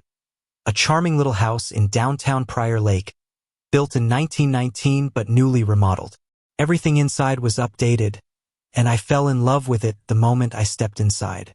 My fiancé, on the other hand, wasn't as convinced, but with some begging and pleading, we moved in. By December, we welcomed our son. One night, while he was asleep in the next room, I stayed up waiting for my fiancé to come home from his late shift. Suddenly, I heard an old man laughing through the baby monitor. At first, I brushed it off as interference, but I still brought my son into my room and locked the door, just to be safe. A couple of days later, my fiancé experienced the same thing. That's when we realized something might be off about the house. The mysterious laughter and giggling. Not long after that, we had another strange experience. One night, around 12:30 a.m., as we were lying in bed, we heard what sounded like a little girl giggling outside. We thought it might be the neighbor's daughter, but it was late, on a school night no less, and our windows were closed. There was no way she'd be outside playing that loud. We exchanged uneasy glances, knowing it didn't make sense. We barely slept that night, dreading what might happen next. A creepy basement and dark theories. I started feeling intense anxiety whenever I entered certain rooms in the house. The basement, especially the corner where we had set up a bar, gave me the worst vibes. One night, we moved the bar to see if there was anything unusual. First, we found nothing. But later, when we were outside, we noticed an old fire stove pipe on the side of the house, leading from that same basement corner to the roof. The rest of it had likely been covered during remodeling. We couldn't shake the eerie thought that the pipe might be connected to the strange activity. We speculated. Maybe the old man and little girl had some tragic connection to the stove. Could he have harmed her and burned her body there? We didn't know, but it was clear we needed to leave. The final night. By April of the next year, we decided to move. On the last night in the house, I stayed behind to clean while my fiancé unpacked at the new place. It was just me and my 4-month-old son in the now empty house. Around 10:30 p.m., I finished taking photos of the rooms and went upstairs to use the bathroom. My son was asleep downstairs near the front door. That's when I heard it. A soft, sad whimper that quickly grew into a loud, ear-piercing scream. Panicked, I ran downstairs to find my son still sound asleep. My heart raced, my face went pale, and my anxiety shot through the roof. I grabbed him, called a friend for support, and ran out of the house, leaving the lights on and the doors unlocked. I couldn't even explain what had happened until I was far away, with the house out of sight. To this day, I wonder if the little girl knew it was my last time there and was crying for help before the house was left vacant once again. The picture. A few weeks later, while reviewing the photos I had taken that night, I spotted something that sent chills down my spine. In the reflection of the dining room window, I saw a ghostly image of a little girl. She was white as snow, smiling, and clearly visible. Overwhelmed, I called my family to share what I'd seen. My mom was intrigued and asked me to send her the photo. The next day, she called back with a chilling discovery. "Look in the top window panel above the little girl," she said. I looked again and saw it. A man standing there, wearing a top hat and grinning. He wasn't in the picture alone either. Upon closer inspection, we noticed 3 other men and a baby in the photo. Unanswered questions. The picture and the memories haunted me for months. Just recently, my mom and I decided to revisit the photo out of curiosity, and we noticed even more details. That's when I realized it was time to share this story. I want to learn more about the house and the people who lived there over the past century. What happened there? Who were these figures, especially the little girl and the man in the top hat? The house remains vacant to this day, and I can't help but wonder if their cries for help will ever be answered. This story took place in Laos, a country nestled between Thailand and Vietnam in Southeast Asia. My mom and aunt often shared how haunted their family was and the terrifying experiences they endured. It always broke my heart to hear what they went through, especially since their own relatives eventually disowned them because of it. The root of the haunting. When my mom was younger, her father and one of her grandmothers practiced shamanism and witchcraft. Her grandmother, not her biological one but someone she referred to as a grandmother, delved deeply into dark magic. She raised spirits and used witchcraft for questionable purposes, attacking people, casting love spells, and even breaking up marriages. One eerie story my mom shared involved her grandmother using the bathroom in the woods, which was common back then, even in the 1960s. Laos's economy wasn't advanced, so they didn't have modern facilities. Her grandmother used a stick to clean herself, then threw it away. On her way home, she saw the same stick lying in her path. Frustrated, she yelled at it, telling it to leave her alone. My mom explained that the spirits her grandmother worked with would sometimes turn on her if she didn't properly care for them, and this incident seemed like a warning. As her grandmother grew older, her mental state deteriorated. Eventually, she passed away, and that's when things took a darker turn for the family. Strange happenings. After her grandmother's death, my mom's family began experiencing unexplainable events. Chickens and pigs would die mysteriously overnight. The family would hear their animals crying out in fear, yet my grandfather knew it wasn't foxes or other wild animals. The next morning, they'd find small, infant-like footprints around the chicken coop and pig pen. The dead animals would have bites on their necks, but the meat was barely eaten, as though something had simply attacked them for sport. My mom suspected it was her grandmother's spirit. She noted that her grandmother barely had any teeth when she was alive, and the strange bite marks matched her condition. Despite the fear, my grandmother refused to allow my grandfather to practice witchcraft, believing shamanism was already enough. But even shamanism couldn't stop what was coming. The haunting intensifies. One night, fed up with the disturbances, my grandfather took his shotgun and fired it into the air around the house, hoping to scare away whatever was tormenting the family. For a time, things calmed down, until the nightmares began. My grandfather dreamed of his mother-in-law, my mom's great-grandmother. In the dream, she accused him of crippling her spirit, leaving her unable to find food. She vowed revenge, promising that his family would suffer as she had. Soon after, their lives spiraled further into chaos. My mom's third sister, just 7 years old, died from a drug overdose. When I asked why a child would take her own life, my mom explained that her sister was severely depressed. My grandfather, stricken with grief, forbade anyone from discussing ghosts or telling ghost stories. But one night, after my mom begged him for a story, he heard a chilling whisper from his dead daughter, "Dad, tell us a story." Though terrified, he didn't show it to his children. The family moved constantly, trying to escape the spirits. In Hmong culture, one way to rid yourself of a haunting is by changing your name. This supposedly tricks the spirit into believing you're someone else. My mom's family adopted this practice, and for a while it seemed to work. However, tragedy struck again when a foster family hosting them blamed them for the death of their 5-year-old daughter. Isolation and despair.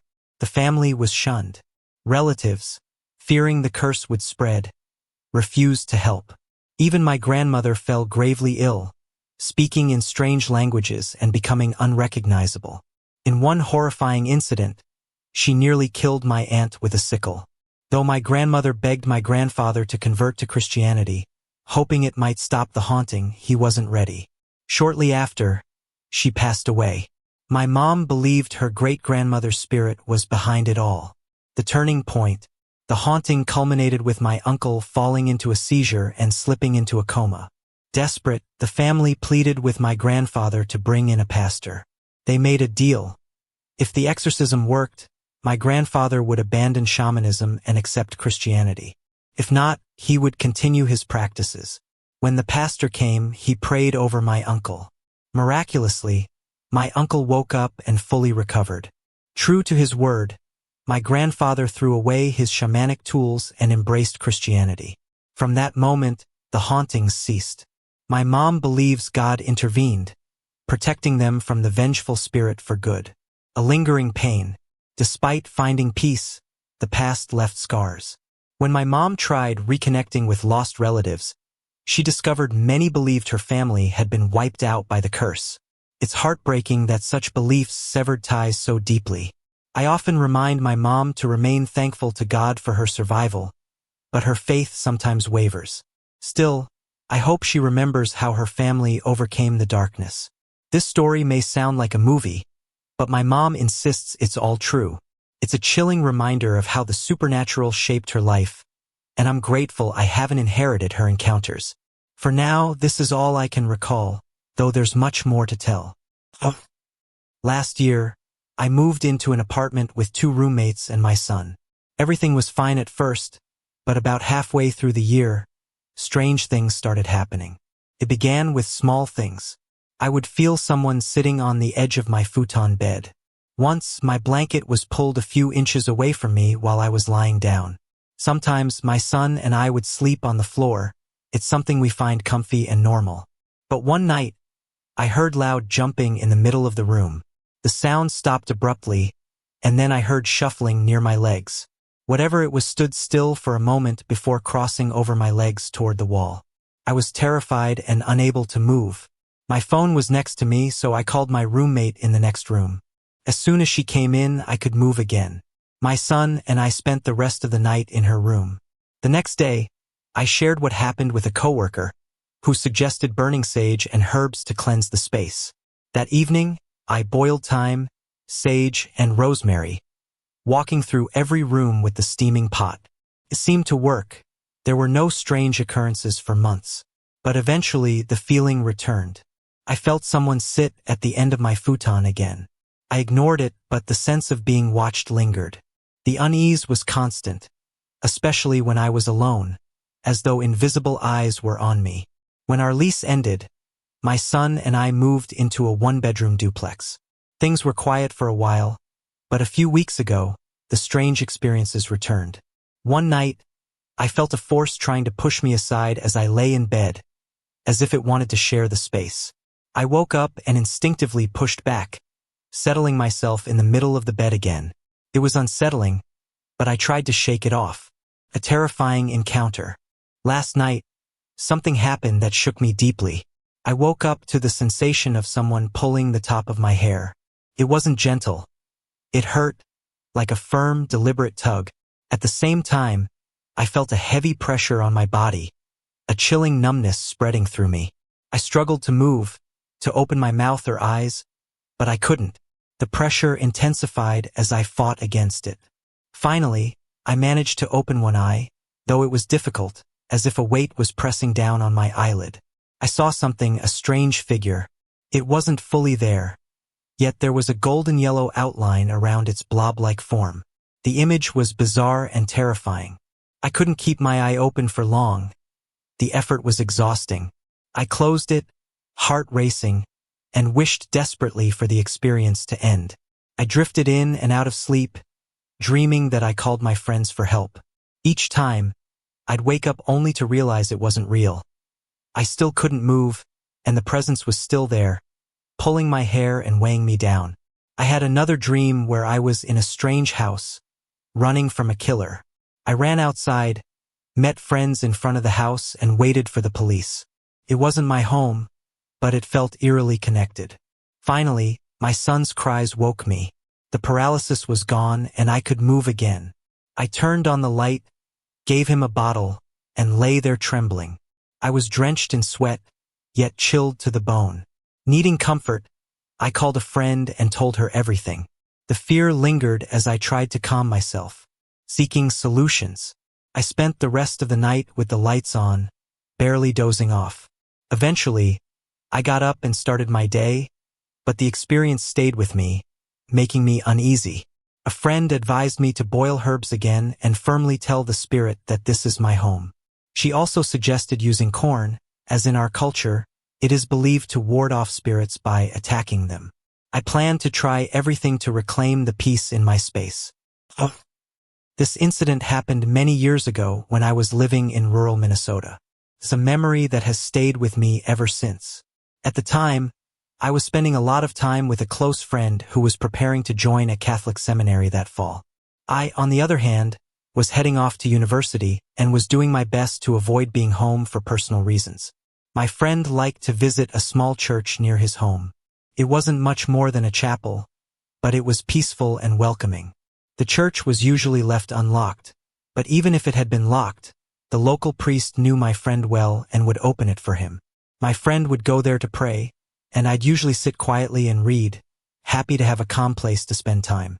The chapel and its history. The church had been a part of the community for generations. My friend's family farm was close by, and his great-grandfather was buried in the little cemetery next to it. The building itself was small, holding maybe 100 people at most. It was simple yet filled with history, with graves of settlers in the cemetery and an air of timelessness inside. The interior had 2 long rows of pews with a wide aisle in the middle and narrower ones on the sides. Some religious art adorned the walls, and up front, there were 2 large niches on either side of the aisle. One niche held a statue of Mary holding baby Jesus. The other contained a much smaller statue of a saint, though it seemed like the niche had been made for something larger. My friend often prayed near the Mary and Jesus statue, fully immersed in his devotions, while I stayed quiet, content to read or reflect. The day everything changed. One afternoon, I forgot to bring my book with me. I had no distractions, so I sat across the aisle from my friend, looking around the chapel and letting my mind wander. My eyes settled on the empty niche with the undersized statue. I started daydreaming about what might have originally occupied that space. That's when I noticed the background noise. My friend's voice as he prayed had completely faded. It was silent. I looked back at the niche, and instead of the small statue, there was now a large statue of the angel Gabriel. He had spread wings and a sword, beautifully carved in the same style as the Mary and Jesus statue. It was so vivid and out of place that I stood up to examine it. I stared for maybe 10 seconds, marveling at how detailed it was. Then the sheer oddness of it hit me. I turned around, and the empty pews were no longer empty. I saw a different arrangement of pews, and they were filled with people. They were faint, almost transparent, and their colors were muted and washed out, but I could make out details. In the front row sat a woman wearing a dress with puffed sleeves and a hat with fluffy hair underneath. Beside her was an older woman with a scarf or veil over her head. On the other side of the younger woman were 2 children, though they were less distinct. I only saw them for a second or two, but it was long enough to notice the younger woman's expression. She looked surprised. Then panic overtook me and I fled. I ran down the side aisle and out the door, my heart racing. As I ran, I started hearing my friend's voice again. It was as though his praying had been muted during the experience. I sat on the steps outside, trying to calm down while I waited for him to finish. He must have noticed the sound of my hurried footsteps or my startled cry, because he came out not long after. An explanation from the past. When I told him what I'd seen, he hadn't noticed anything. His eyes had been closed the whole time as he prayed. At his suggestion, I sketched the angel statue and the pew arrangement as best as I could. I was planning to study art, so my drawing was fairly accurate. He showed the sketch to his grandmother, who lived nearby. She recognized it immediately. She told us that the angel statue had once been in that niche, and the pews had been arranged that way more than 50 years ago. This experience left me with more questions than answers. I'm not sure what happened in that chapel that day, but the memory of those transparent figures and the long-gone statue is something I'll never forget. It felt as though I had briefly stepped into a moment from the past, a glimpse of something that no longer exists but somehow lingers. To this day, I wonder who those people were and why I was able to see them, even if only for a moment. I work as a janitor, and I spend most of my hours in one main building. I'm usually alone during my shift, cleaning offices and cubicles. While I cover several parts of the building, there are 2 specific sections that, from the moment I started working in January, have always given me the creeps. First, it was small things. I'd hear wastebaskets shifting slightly after I walked past them. It wasn't too bad, and for a few months nothing major happened. When I mentioned it to a coworker who used to handle those sections, she admitted she had felt the same eerie vibes, and even said she had been touched once. Her confession made me feel a little better. At least I wasn't imagining things, and I had someone I could talk to who wouldn't judge. A night of dread. One Wednesday night in March, I had one of the most unsettling experiences of my life. My shift was only 3 hours, but the entire time I was overwhelmed by a deep sense of dread, grief, and sadness. I cried through most of the night, convinced that someone I loved had died or was about to. The feeling was so heavy and terrifying that I could barely function. Oddly enough, everything in my life was fine. No one I knew passed away, and nothing tragic happened. The next night, work was peaceful again, as if nothing had occurred. I still don't know what caused that wave of emotion, but for the first time, I wished I didn't have any paranormal experiences. The creeping presence. Over the months, the paranormal activity has been tolerable. Occasionally, the motion sensor lights would flick on with no explanation, or I'd hear odd sounds. Whenever it bothered me too much, I'd politely ask it to stop, and it usually would. I thought it was just one spirit, a man, and that we had a mutual respect. I could deal with that, but last Thursday changed everything. While emptying wastebaskets, I noticed a shadow peeking around corners at me. I heard wastebaskets scooting across the floor and picture frames shifting behind me.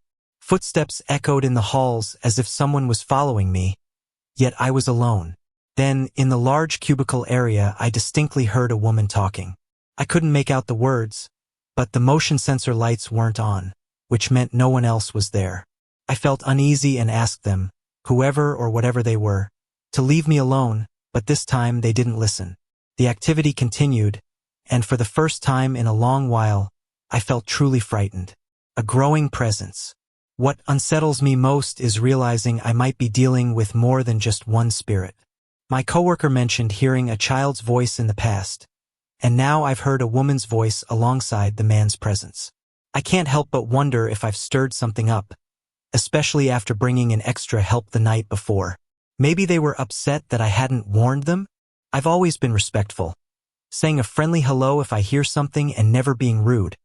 But now it feels like there's a crowd, and they're all vying for attention. The impact on my work. This job is important to me, but the distractions are making it hard to focus.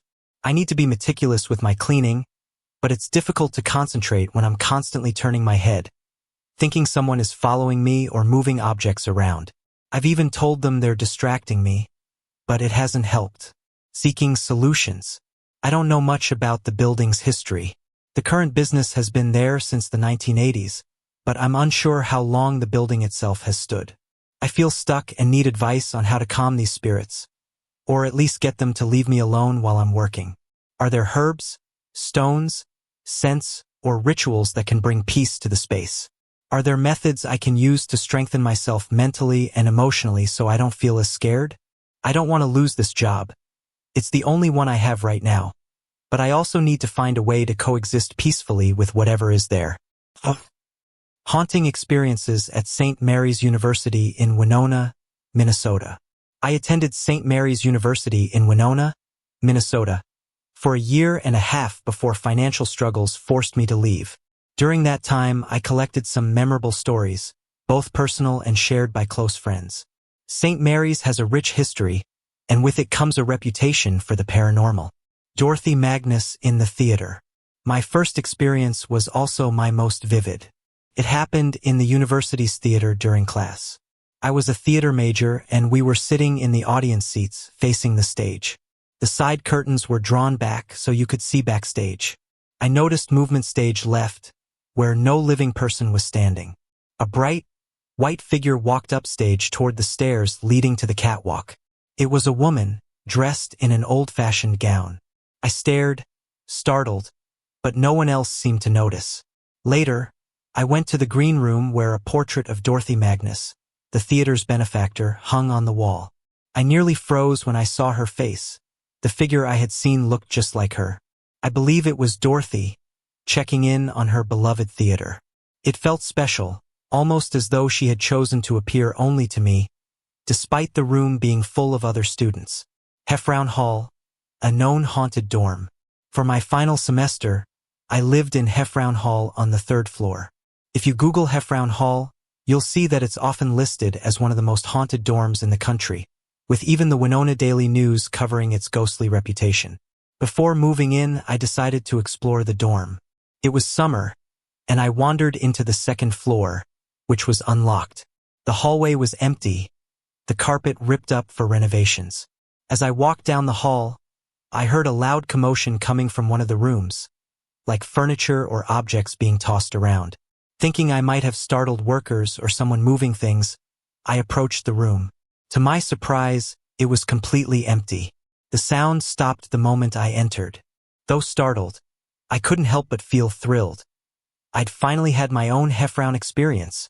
Once I moved in that fall, things were relatively quiet.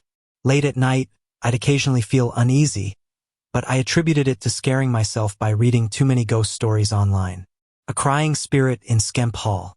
My close friend, who lived in Skemp Hall on the 3rd floor during her freshman year, had a much more unsettling experience. A girl had reportedly died in her room, possibly by suicide, though no one was certain. Every Wednesday night, she and her roommate would hear the sound of a girl crying from inside their closet. At first, it terrified them.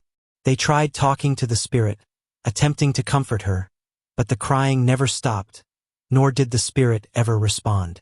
Eventually, they grew frustrated and began leaving the room every Wednesday night to avoid the unsettling sound.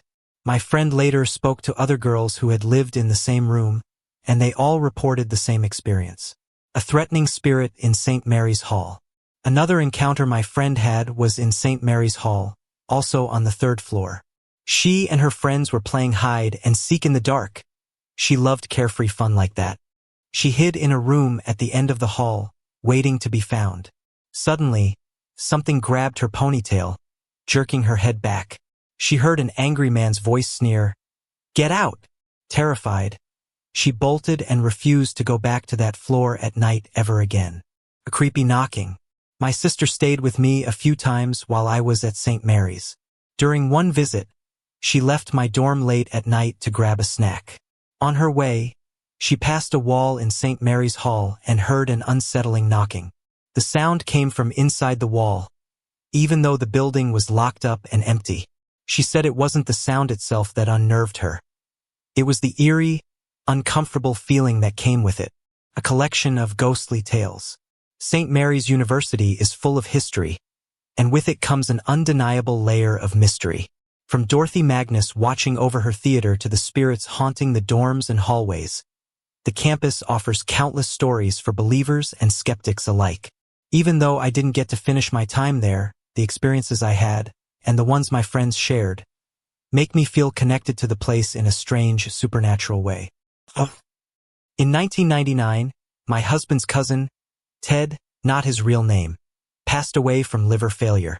We all knew his time was near, as the life support machine was the only thing keeping him alive after surgery. This happened in the Twin Cities of Minnesota. Ted had been suffering for almost a year, growing thinner and weaker before his family decided to take him to the hospital for surgery. At the time, I was doing my student teaching and preparing to become a schoolteacher. Ted's relatives decided that December 1999, would be his last day. They agreed to remove the life support, and everyone was expected to take the day off to say goodbye. I couldn't bring myself to go. It was just too hard to say goodbye. I stayed at work, even though I worried some relatives might see this as rude. It wasn't about being disrespectful, I just couldn't handle the emotional weight of it.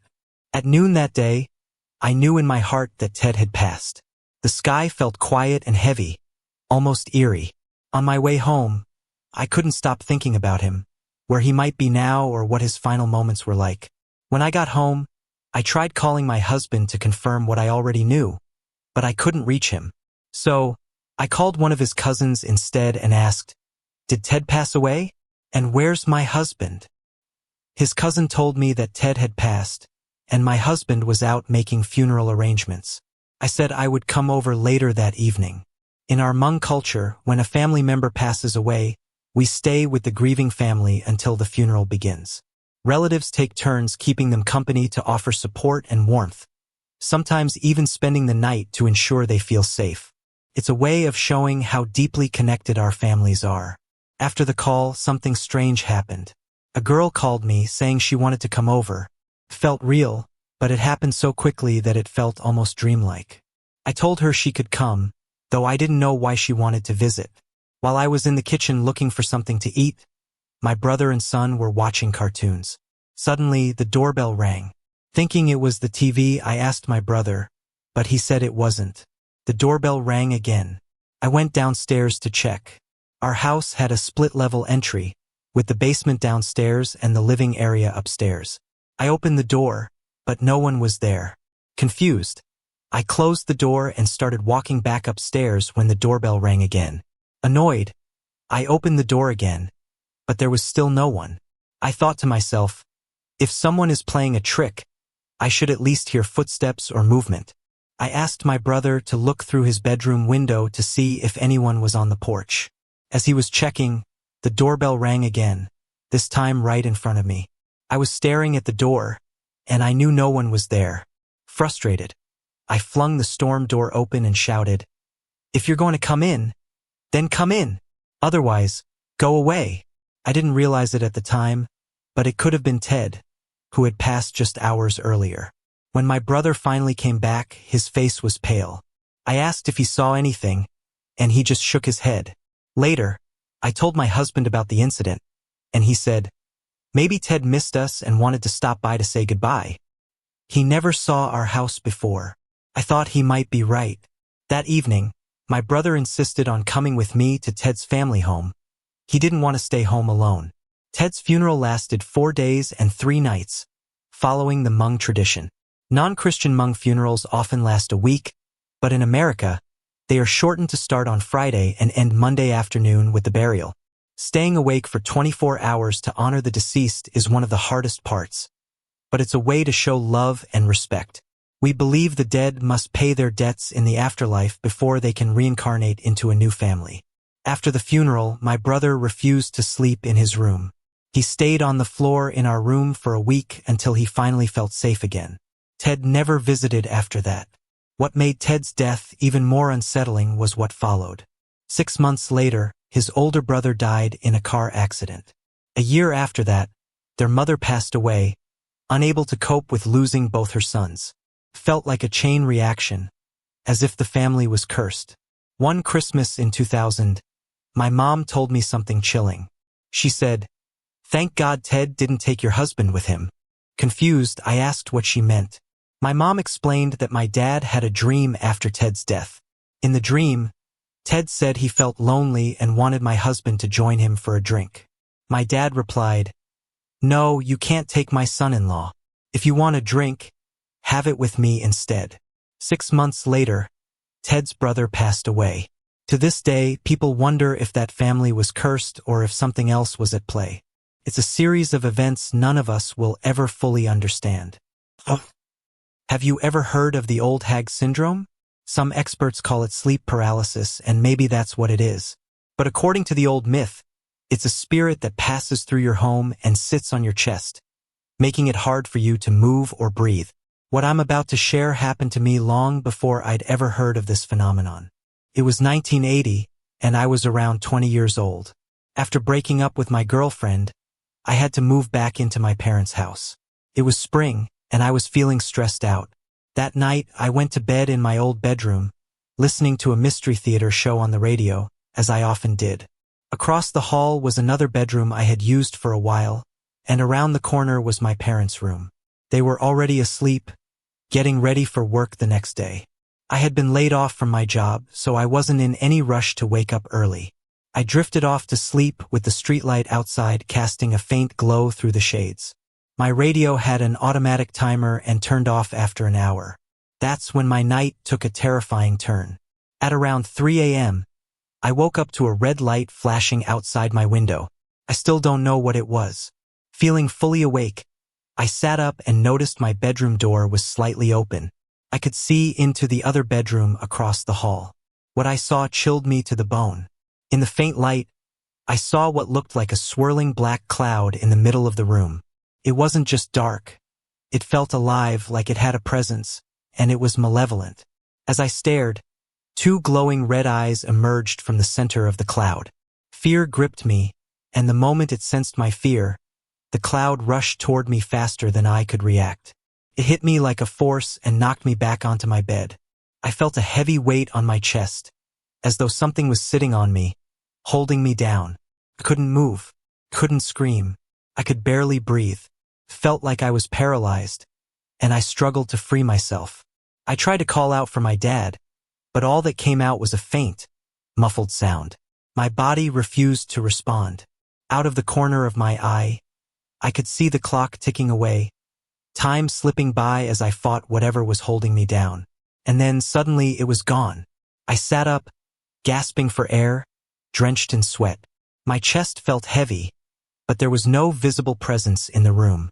Just as I began to calm down, I looked back at the open door, and the swirling cloud was back in the other bedroom watching me. Before I could even process what was happening, it rushed at me again.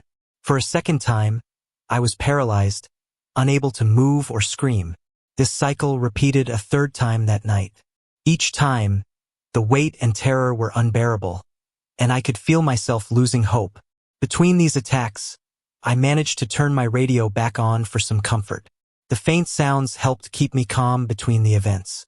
After what felt like hours, the presence finally left for good. Exhausted, I lay awake, staring into space, trying to make sense of what had happened.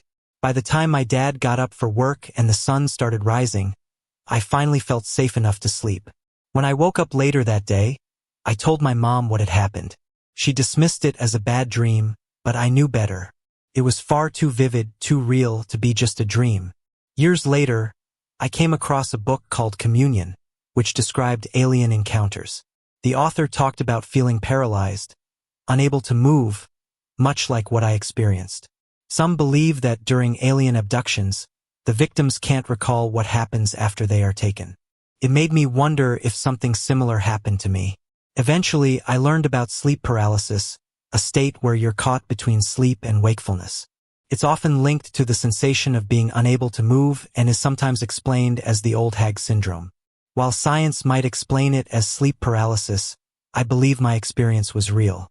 I believe entities roam this world, and that night, one passed through my home. Some people experience these attacks repeatedly throughout their lives. Thankfully, I haven't had another encounter since that night. I'll never forget the fear I felt. For me, it wasn't just a bad dream or sleep paralysis. It was something real, something I hope to never experience again. I've been fascinated by EVP, electronic voice phenomena, ever since I first heard about it in the late 1980s. Back then, I joined the AEVP, American Association of Electronic Voice Phenomena, when it was run by Sarah Estep. I even spoke with her a couple of times to share ideas, and she was incredibly helpful and encouraging. By the summer of 1991, I had gathered all the necessary equipment: an expensive cassette recorder, an equalizer, and a multiband radio to create white noise. I created a system where I'd record each night, asking 5 specific questions, and then review the recordings the following day using high-quality headphones. I kept meticulous notes in a notebook, documenting every session. For months, I got nothing, just silence. But everything changed on October 8, 1991. That night, I asked the question, "Is anyone with me?" When I reviewed the tape the next day, I heard a response, a clear voice that asked, "Where is Vicky?" It was my first message, and it was a Class A recording. I was both thrilled and terrified. I didn't know who Vicky was, but I couldn't shake the feeling that it might have been someone who had lived in the rental house before me. I documented the recording carefully and kept the tape. For the next few nights, I continued recording but didn't get any further responses. Life soon got in the way. I was in college and working full-time, leaving me little time for EVP sessions. Eventually, I dismantled the setup to make room for other things. In 1995, I moved to a house I had purchased and set up the equipment again in my basement office, but for some reason I never resumed recording. The equipment sat there and used for years. Then, on August 1, 2007, something pulled me back into it. That night, the Minneapolis I-35 bridge collapsed. A tragic event that claimed many lives and made national headlines. The shock of the disaster inspired me to record again. I directed my questions to those who had died in the collapse, wondering if I could connect with anyone. After turning off the tape recorder and shutting down my multiband radio, I heard a chilling sound, a loud, human-like squeal. It was brief, like the last breath of a dying person. It sent shivers down my spine. I turned the radio on and off repeatedly, trying to replicate the sound, but I couldn't. Unfortunately, I hadn't captured it on tape. I continued recording for a few more months but didn't get any results. Eventually, I stopped again and haven't resumed since. Still, I firmly believe in EVP. I've spoken with many people who have had their own experiences, and I'm convinced there's something real and unexplainable about it. I hope to start recording again soon. There's a part of me that feels drawn to continue exploring and documenting these mysterious phenomena. When I was 4 years old, my family moved to a small mining town in northern Minnesota. Our new home was a modest single-level bungalow. My brother was barely a year old, and my parents were thrilled to have their first house, complete with a garden and backyard for us kids to enjoy. They got it for a great price, likely because it had sat vacant for a long time. The following summer, my parents began remodeling. They tackled the basement, rebuilt the deck, landscaped the yard, and made countless other changes over the 14 years we lived there. But as soon as the renovations began, the warmth of the house changed. I often felt uneasy, especially in my bedroom. The first experience. One of my earliest memories of the house involved a porcelain doll, Samantha, the first in a collection my grandmother started for me when I was born. One night, I was woken by a loud thud. I got up to investigate and found Samantha on the floor, undamaged. Assuming she had fallen from her spot on the shelf, I climbed onto my vanity chair and placed her back. The next day, I noticed all my dolls had been rearranged, with Samantha lying face down on the floor again. That night, I was woken by the same sound, but this time all the dolls had fallen to the floor. My mom came in to see what was going on, and together we put the dolls back. It was unsettling but easy enough to dismiss, until things got worse. My brother's fear. When I was about 6, my younger brother came into my room one night, terrified. He begged to stay with me because he couldn't sleep. When I asked why, he said a man was standing over his bed, staring at him. Thinking it was just a nightmare, I walked to his room to check it out but found nothing.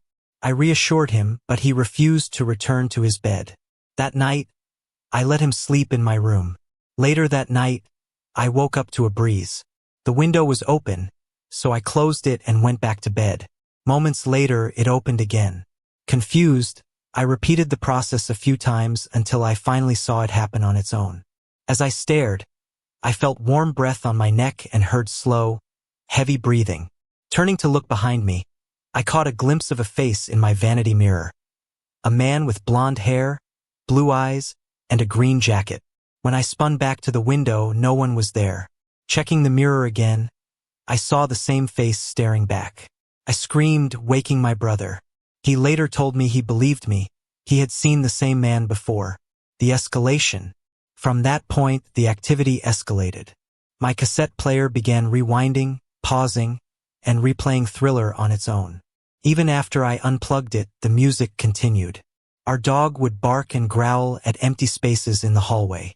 If I looked up, I often saw the man peering around the corner, smiling. We'd hear footsteps throughout the house and on the basement stairs, along with the sensation of someone sitting at the end of our beds. The breathing at night became a constant. One day, my pet bird started talking to someone. When I asked who he was talking to, he said, "Steve." When I asked who Steve was, the bird replied, "Steve died here." This terrified me, but I didn't want my friends or family to know how serious the activity was. Later, when I pressed the bird for more details, he confirmed that he could see Steve daily and that Steve wasn't bad. The Ouija board and darker events. Despite my warnings, my brother decided to use a Ouija board with a friend. Shortly after, I became seriously ill at 13, and the activity grew darker. I started seeing shadow figures and an elderly woman gardening in the yard at dawn. My bunk bed would shake violently, and I often heard unexplainable noises. I didn't know about the Ouija board until much later, when I confided in my great-aunt. I told her about my illness and the dark thoughts that began plaguing me. Thoughts that were entirely out of character. She suggested I speak to a priest. Seeking help. The priest I spoke to believed some of the activity could be spiritual, especially given my illness. He theorized that Steve might have been a protective presence, possibly even a spirit guide. But I disagreed. As the darker entities appeared more frequently, Steve's presence dwindled, leaving me to believe the darkness had driven him away. The priest eventually came to bless the house, though he hesitated at the door, saying something didn't want him there. He completed the blessing, but I wasn't allowed inside during the process. Moving on. We moved out when I was 16 or 17, and I stopped seeing Steve. Life felt quieter, though the memories lingered. It was 2001, and I was living with my aunt in Minneapolis, Minnesota. The house was over 100 years old, a two-story home with plenty of history. My uncle, a musician, had installed a door leading to the upstairs area to deaden the sound from the large speakers he used in the living room. I've always been sensitive to the paranormal, and over the years, I've had many experiences. Seeing spirits, shadowy figures, and even hearing voices speak in my ear while in a sleep-like state. But nothing I'd experienced before compared to what happened in that house. That night, I had been taking a nap in my room. For context, this was the same room where, on another occasion, I'd had to kill a bat that was flying around aimlessly. That's a story for another time. The lights in my room were on, and I could hear loud music coming from the living room downstairs. It was about 8 p.m., and I was lying on my side, staring at the wall, debating whether to get up or rest a little longer. Then I felt it. Something started walking on the bed behind me. I could feel the weight of each step pressing into the mattress, moving closer. I was in shock. I knew no one else was in the room.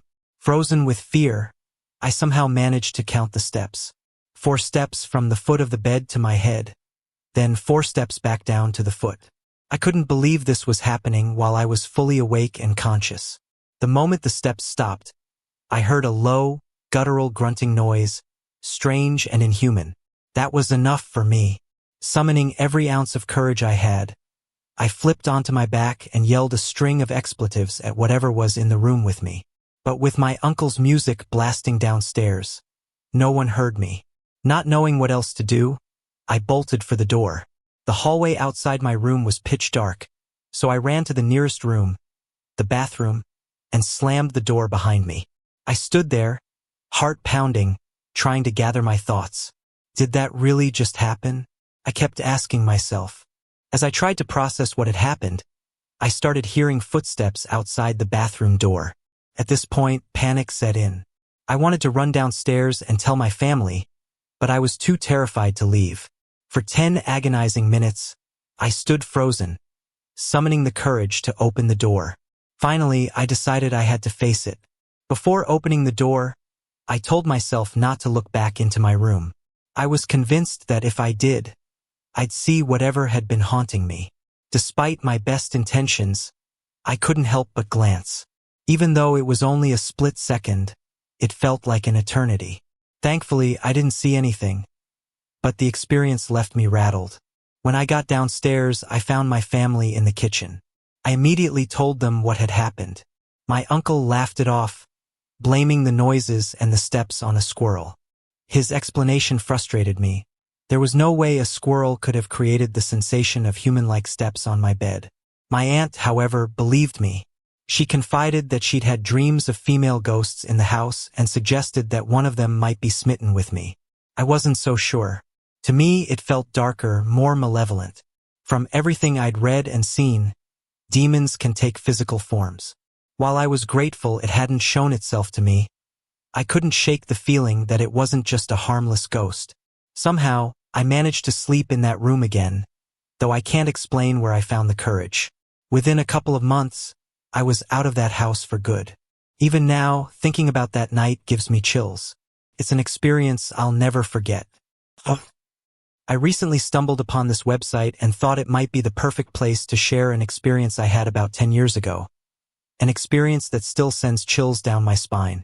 Most of my extended family lives in northwestern Minnesota, while I lived in Minneapolis with my immediate family at the time. We'd visit my relatives a couple of times each summer, spending our days hunting, fishing, off-roading with ATVs, and enjoying the rural outdoors. One summer evening, my cousin and I were off-roading west of Thief River Falls, a quiet area with a mix of farmland, forest plots, and scattered houses. Around 7 p.m., we were riding our ATVs when his radio, tuned to the NOAA weather station, announced a severe thunderstorm warning for Pennington County. The storm was expected to arrive in about 30 minutes. Since we were roughly 10 miles north of his house, we decided to start heading back before the weather turned.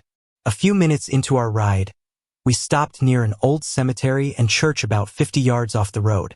The sky was darkening, and the enormous cumulonimbus cloud towering in the distance was both ominous and mesmerizing. Thunder rolled in the distance as we sat there, taking in the approaching storm. We figured we had a little time before the rain started, so we paused to enjoy the view. That's when I got the feeling, an unshakable sense that someone was watching us. It was so strong that I instinctively looked around, but there was no one there except for my cousin and me. The sensation didn't go away, and I felt my chest tighten with unease. My cousin fired up his ATV and shouted that we should get going. Relieved, I started my own ATV and followed him. But as we approached the cemetery gate, the feeling of being watched intensified. I slowed down, my gut urging me to be cautious. Then, as I passed the gate, I saw him. Standing next to a grave was a man who looked to be in his 50s or 60s. He wore a white short-sleeve button-up shirt and black slacks. At first, he seemed like a perfectly normal person, but then I noticed his legs were missing from the knees down. I hit the brakes hard, unable to believe what I was seeing. He turned his head to look directly at me, and the expression on his face was unforgettable. It was a scornful, angry look, one that seemed to pierce right through me. As we locked eyes, I felt a cold, clammy fear wash over me, the kind that makes your stomach churn and your heart race. Before I could process what was happening, the man began to float toward me. Not walk, float. That was all I needed. I slammed the throttle and sped off, not daring to look back. When I glanced in my rearview mirrors, there was no sign of him, but I didn't want to stop to find out. My cousin had pulled over about a quarter of a mile up the road, waiting for me. When I caught up to him, I lied, telling him I'd stopped to watch some deer frolicking near the cemetery. That night I couldn't sleep. Every time I closed my eyes, I imagined that man standing over me. His scornful face burned into my memory. From that day on, I made a point to avoid that cemetery whenever I visited. I couldn't shake the feeling that if I went back, he might follow me home. Even now, thinking about it gives me chills. I've experienced acts of the paranormal for as long as I can remember. It started when I was a young boy, after my grandfather committed suicide. My mother always claimed she could sense ghosts and read people, though I never fully believed her. To me, it seemed more like a quirky talent, a party trick. Still, she was eerily accurate when it came to reading people, something my friends always found unsettling. Now that you have a bit of background, I'll share one of my most haunting experiences. Years ago, I worked as a land surveyor for a large oil company, a job that kept me on the road. At the time, I was married, but my wife rarely came along on the longer jobs. One assignment brought me to Duluth, Minnesota, where I managed to rent a house on an Indian reservation. My work partner wasn't thrilled about staying on a reservation, but it didn't bother me. My grandmother was Sioux, so I felt comfortable there. The house was small but cozy, nestled in a quiet, secluded area. It belonged to a young woman who lived nearby with her mother. My work partner and I lived there for months without any issues. Our days were consumed by 12-hour shifts, 7 days a week. After work, we'd unwind with a few drinks, smoke some pot, and keep to ourselves. The first incident. Over time, I started to feel like I was being watched in the house. It wasn't overwhelming at first, just a subtle unease. My work partner eventually found a girl he liked and began spending most nights away, leaving me alone in the house. I didn't mind. I've always preferred my privacy. One night, I got drunk, played some video games, and then went to bed. As always, I locked my bedroom door. I sleep naked and didn't want to risk anyone barging in. I was sound asleep when I was jolted awake by someone knocking on the door. The knock was followed by the doorknob jiggling, as if someone was trying to get in. Half asleep, I assumed it was my roommate or maybe the owner. I crawled out of bed and called out, "Hang on, let me put some shorts on." But when I opened the door, no one was there. Confused, I checked my phone for messages. Nothing. I started to think someone might have broken into the house and hidden when I spoke. Grabbing my handgun. I'd been an Army Ranger for 7 years. I cleared the entire house, checking every room, every closet, and every corner. I even searched the tree lines surrounding the property but found nothing. Convinced I must have dreamed the whole thing, I went back to bed. The blessing. The next day, I mentioned the incident to the owner. To my surprise, she seemed more alarmed than I was.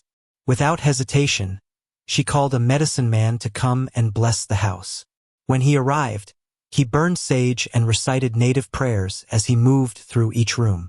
When we got to my roommate's room, the door wouldn't open. The medicine man stopped, said another prayer, and suddenly the door unlocked. As we stood inside, I heard a low growling sound. It wasn't loud, but it was unmistakable.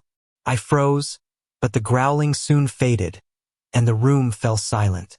Despite the blessing, I couldn't shake the unease. I stayed in the house for a few more weeks before deciding it was time to move. I thought that would be the end of it. Call from the owner.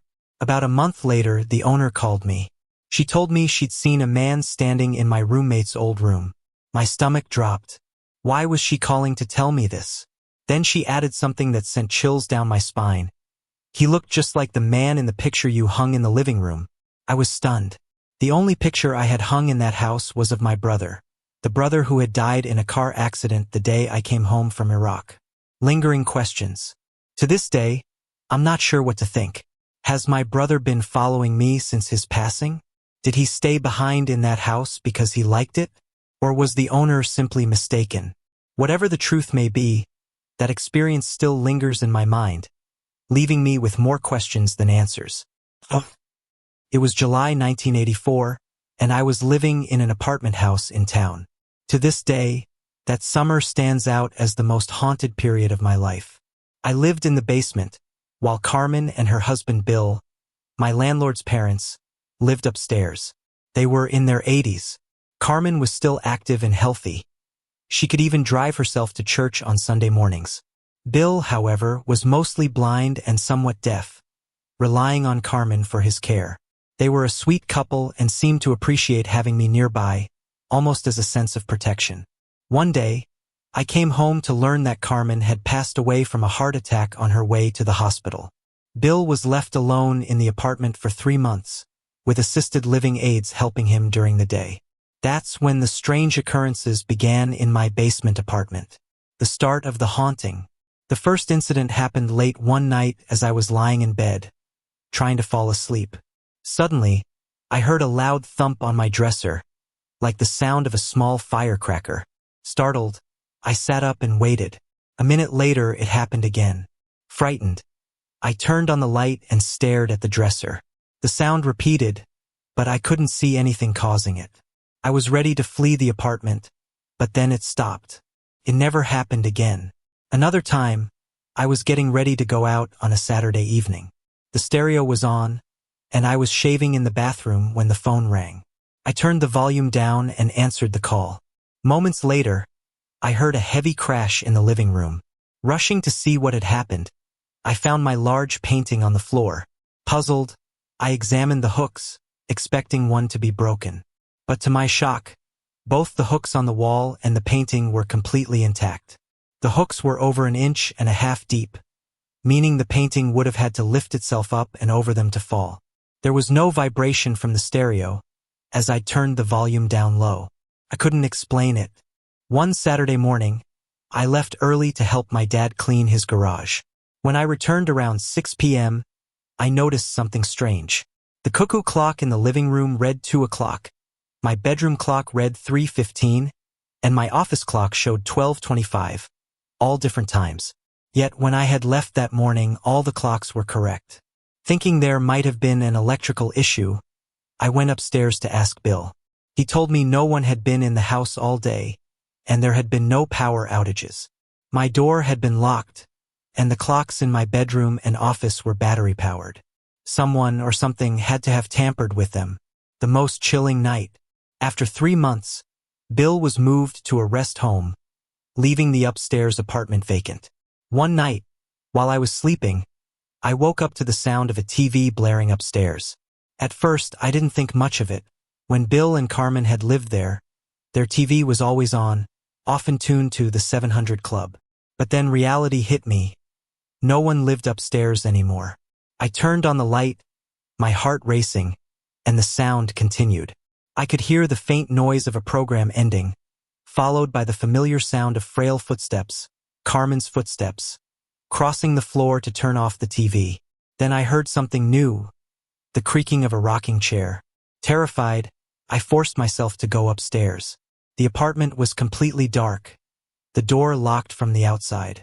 Fresh snow had fallen that night, and there were no footprints leading to the door or windows. Whatever I had heard wasn't human. A friend's confirmation. The final confirmation came when a friend visited after a movie. He had planned to stay for an hour but left abruptly after just 5 minutes. A year later, I shared my experiences with him, and he confided that he had felt an overwhelming presence in my bedroom that night. Though it wasn't evil, it made him deeply uncomfortable. His experience matched mine, giving me the validation I needed to believe I wasn't imagining things. The end of the haunting. Not long after the night with the TV and footsteps, the activity stopped. That's when I learned Bill had passed away. It all started to make sense. Carmen and Bill had been inseparable since they were children. She wasn't going to leave without him. Looking back, everything that happened felt harmless, almost playful. I realized that Carmen had been trying to communicate, maybe to let me know she was waiting for Bill. When he passed, they left together, finally at peace. I lived in that apartment for several more years without any further incidents. Even my friend, who could sense spirits, later confirmed that the house felt normal again. What I thought was a frightening haunting turned out to be a love story. A couple reunited in the afterlife. In the mid-1980s, I was living in Minnesota, going about my life as usual. One day, while walking through my apartment complex, a scruffy-looking guy approached me. He seemed overly eager to talk, so I let him ramble. He claimed to be some big shot at a paper plant, but there was something unsettling about him. I'll call him Red. Red was different, to say the least. At first, he was just odd. But soon, things turned downright strange. One evening, I was at his apartment, keeping an eye on his baby who was asleep in her playpen, while Red stepped out to the neighbors for cigarettes. As I sat alone, I heard the sound of keys jingling outside the door. I assumed it was Red coming back. Then, I saw a figure enter the apartment and silently walk into the bedroom. What struck me as odd was how quiet Red was. Normally, he'd at least say something. Curious, I got up and followed him into the dark bedroom. I flipped on the light, only to find the room empty. As I turned back, I heard the jingling keys again. This time, Red actually walked through the door. I stood frozen. "It looks like you just saw a ghost," he said. I stammered. "But you were just in here. I saw you. How did you get back outside?" He looked genuinely confused. Later, after I told him what had happened, he admitted something that shook me even more. He believed he was haunted and possibly possessed by evil spirits. He said these spirits tormented him constantly and were determined to make his life miserable. At first, I thought it was just a story he'd made up, but the more time I spent around him, the more his claims started to feel real and dangerous. Worried for my safety, I called my mom, who strongly urged me to stay away from him. Even the apartment management suggested I cut ties with Red. The warning signs escalate. Red's behavior grew more erratic. He even stole a Bible from a church while I was talking to a priest about the strange things happening around him. The priest looked at us like we were crazy. When I tried to distance myself from Red, he wouldn't let go. One time, I decided to visit my family in Wisconsin to get away from him. Somehow, he followed me there and invited himself into my mother's house. My mom was immediately uncomfortable. She said he was rude, flipping her off when she wasn't looking directly at him, and his eyes kept rolling back into his head. She called the visit creepy and demanded that I never bring him around again. After he left, strange things started happening at my mom's house. She heard unfamiliar voices around the farm and saw a huge man inside her home one night. He walked toward her, growling, before disappearing into thin air. She was terrified and insisted I see a priest for a blessing. The breaking point. My own breaking point came not long after. One night, exhausted from trying to distance myself from Red, I lay down on his bed while he was in the living room meditating, as he called it. Just as I was starting to drift off, I felt hands crawling up my legs. Panicked, I looked around the room, but no one was there. The sensation of the hands didn't stop. I screamed, kicked, and bolted upright in bed. Red ran into the room and asked what was wrong. I told him what had happened, but he looked just as baffled as I felt. We were both so tired that he decided to lie down next to me. Barely moments later, something massive kicked his side of the bed, shaking the entire mattress. We both jumped up, terrified. "What was that?" we yelled in unison. Red, now just as scared as I was, ran to his neighbors for support. One neighbor, trying to comfort me, said I was protected by white light, and that whatever Red was involved in couldn't harm me. That neighbor even kicked Red out of the apartment. Finding closure. After that night, I finally listened to my mom and went to see her priest. He performed a blessing which brought me a sense of peace. Looking back, I can't believe I stayed in that situation as long as I did. I don't know what Red was dealing with, whether it was supernatural, psychological, or a mix of both, but I learned an important lesson. If you ever find yourself around someone involved in dark or unsettling things, don't ignore the red flags. Get help and get out. I'm new here, but I've been fascinated by the stories I've read so far. Let me introduce myself. I'm a happily married 41-year-old woman with a teenage daughter. My husband and I are very spiritual people, so experiences involving the unseen world are not uncommon for us. Today, I want to share a major experience that happened when I was in my early 30s. Everything I'm about to describe is 100% real, and I'm not embellishing or using any poetic license. It's a deeply personal story, and I hope it resonates with someone out there. A bit of backstory. When I was in my mid-20s, I was married to an abusive alcoholic. We met at a church prayer meeting, and he seemed spiritual at first. But over time, his focus shifted to money and material possessions. He became distant, and our relationship suffered. During this period, I had a miscarriage. I hadn't even known I was pregnant, and though the doctor reassured me it wasn't my fault, my husband became bitter and blamed me for everything. His anger spiraled, and he began drinking heavily. Our relationship fell apart, emotionally, physically, and spiritually. Eventually, I discovered he was having an affair with one of my close friends. That was the breaking point. He filed for divorce, and while it was devastating, it was also liberating. Miraculously, I was allowed to finalize an adoption we'd started before the divorce. I adopted a beautiful baby girl as a single mother, and we started a new chapter together. For 3.5 years, it was just the two of us. I found peace and purpose in being a mom. Later, I met my current husband, who is an incredible man. But before that, in 1999, something deeply strange happened that I've never forgotten. The experience. It was a warm summer night, around 11 p.m. My daughter, 3.5 at the time, was fast asleep in her room down the hall. I was getting ready for bed when I felt an unusual energy in the room. Intense, almost electric. It wasn't frightening, but it was undeniably powerful. I brushed my teeth and climbed into bed, feeling that energy swirl around me. It was warm, almost comforting, as though an unseen presence was wrapping itself around me. I could feel it brushing over my hair like a gentle wind. Felt like a person was there, yet I knew the room was empty. The energy gradually grew stronger, becoming more tangible. It felt as if invisible hands were lightly caressing my back. I lay on my side, and the sensation moved to my left shoulder, then gently to my chest. Somehow, it felt as though the energy was passing through my clothes without removing them. To my surprise, I became aroused. The presence seemed aware of this, and it responded by flowing over me in a deeply intimate way. I rolled onto my back, and the energy enveloped me fully. I felt my legs being gently parted, and almost instantly, I climaxed. The experience intensified as the presence seemed to interact with me on a metaphysical level. I felt waves of warmth and pressure, as though the energy itself had taken on a physical form.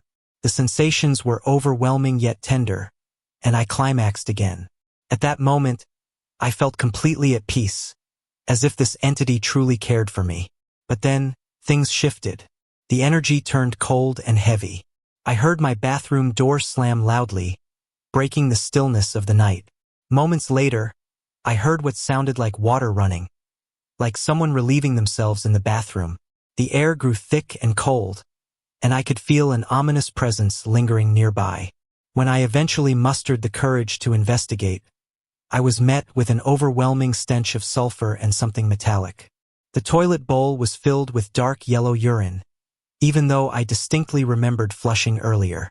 The atmosphere was unsettling, and I quickly returned to bed, still shaken by the experience. Lingering questions. The next morning, I woke up sore. My hips, chest, and lower abdomen felt tender. Over the following days, I began to question what had happened. 2 weeks later, I noticed my period was late. While I eventually started, the flow was unusually heavy, accompanied by painful contractions. Was it possible I had been briefly pregnant? If so, how could that be, given that I hadn't been with anyone physically? When I shared this experience with my husband years later, he suggested it might have been an incubus, a demonic entity known to engage with humans in intimate ways. While that explanation felt extreme, it did make me wonder, why did the experience initially feel so loving and peaceful? Was the darker energy that followed truly demonic, or was it something else entirely? I still don't have all the answers. Was the semen I thought I smelled something my own body produced? Was the entire experience a product of my imagination or a spiritual encounter? All I know is that it felt profoundly real, and it left a lasting impression on me. Reflection. Looking back, I can't help but feel that this experience was meant to teach me something, though I'm not entirely sure what. I've only had one similar encounter in the years since, and it hasn't left me with the same mix of emotions. If anyone has gone through something similar, I'd love to hear your thoughts. These experiences can be isolating, and it helps to know we're not alone in trying to make sense of the unknown. Sorry to interrupt. If you're enjoying the story, let me know in the comments and tell me where you're watching from. Don't forget to like and subscribe for more. My parents have lived in the same house for 32 years. They are the second owners of the home, which was built by a man who later passed away there from Lou Gehrig's disease.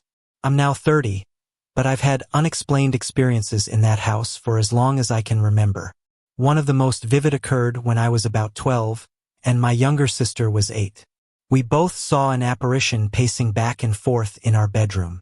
He appeared to be an older man, maybe in his 60s, wearing a gray suit. He kept walking to the window as if he were looking for something or someone. We were paralyzed with fear, whispering back and forth and arguing about who would be brave enough to get up and turn on the light. Finally, I gathered the courage to move, and as soon as I got out of bed, the apparition vanished. That was the only time anyone in the family has seen a full-bodied ghost in the house, but it left a lasting impression. The shade incident. A couple of years before that, something equally terrifying happened in the same room. I was lying in bed, staring at the shade covering the balcony door. Suddenly, an overwhelming sense of dread washed over me. It felt as though someone or something was standing just outside the door. The shade was the spring-loaded kind that rolls up with a single tug. As my fear reached its peak, the shade snapped up on its own, rolling all the way to the top. I didn't wait to see what was on the other side. I bolted out of the room, down the hall, and down the stairs. Recent unexplained events. A year ago, a friend of mine and I were hanging out at my parents' house, and we had 2 separate eerie encounters. The first happened while we were in the family room watching a movie. I got up to use the bathroom, which is in the next room. I'd only been in there for about 30 seconds when I felt a sudden chill run through me. A few seconds later, I heard my friend shout my name, followed by a loud bang. When I returned, he looked visibly shaken. He explained that one of the cabinet doors near the fireplace had opened on its own. When he called out to me, it slammed shut with enough force to startle him. The next night, we were in the basement laundry room when something similar happened. I had just stepped out of the room when he yelled for me again. Rushing back, I found him staring at one of the lights, which was flickering on and off by itself. It stopped for a moment, and then I jokingly said, "Do it again." Almost immediately, a light over the pool table in the adjacent room started flickering. My friend was so terrified that he didn't leave my side for the rest of the night. Pets and the paranormal. Even the pets in the house seemed to sense something. My parents' dog often follows invisible movements, staring and tracking something none of us can see. She does this frequently. My cat has also reacted strangely. Once, she hissed and stood on her hind legs, swiping at empty air as if defending herself. She has even growled and hissed at me on occasion, something completely out of character for her since she's normally affectionate and sweet. I sometimes wonder if she's been influenced, or even briefly possessed, by whatever spirit lingers in the house. My theories and my gift. I believe the spirit haunting my parents' house is the man who built it and passed away there. I suspect he may be searching for his wife, who is still alive and living a few miles away. My theory is that once she passes, the activity will cease, as they will finally be reunited. I've always had a sensitivity to the paranormal. From a young age, I could sense spirits and tell immediately if a place was haunted. This ability runs in my family. Several of my aunts are also gifted with psychic abilities, and a couple of them have pulled me aside to acknowledge my gift without me ever mentioning it to them. While I've come to embrace this sensitivity as an adult, it wasn't easy as a child. It felt more like a curse back then, as the experiences often left me terrified. Now I feel empowered by it. These experiences in my parents' home are just a few examples of the unexplained events I've encountered over the years. It's been a journey of fear, discovery, and acceptance, and I've learned to trust my instincts when it comes to the unseen world. My grandparents live in an old, gabled house built in the 1920s. It was originally owned by a mine boss, and like many old homes, it has its quirks and mysteries.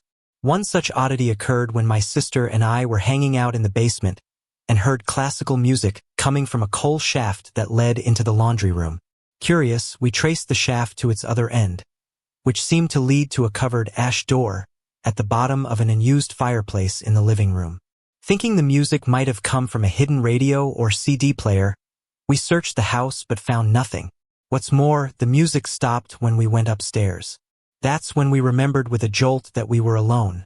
Our parents and grandparents had gone to a nearby town to shop for gardening supplies.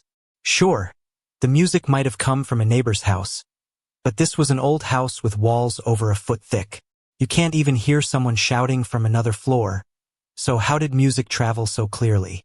When we mentioned it to our grandparents later, they brushed it off, saying they'd never experienced anything paranormal.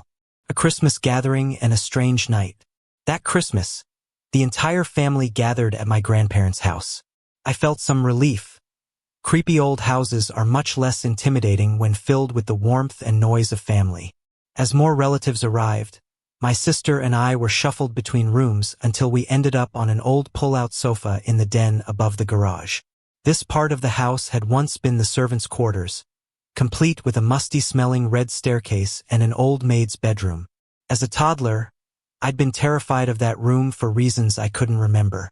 On one particular night, a few days before Christmas, I woke up around 1 a.m. and couldn't fall back asleep.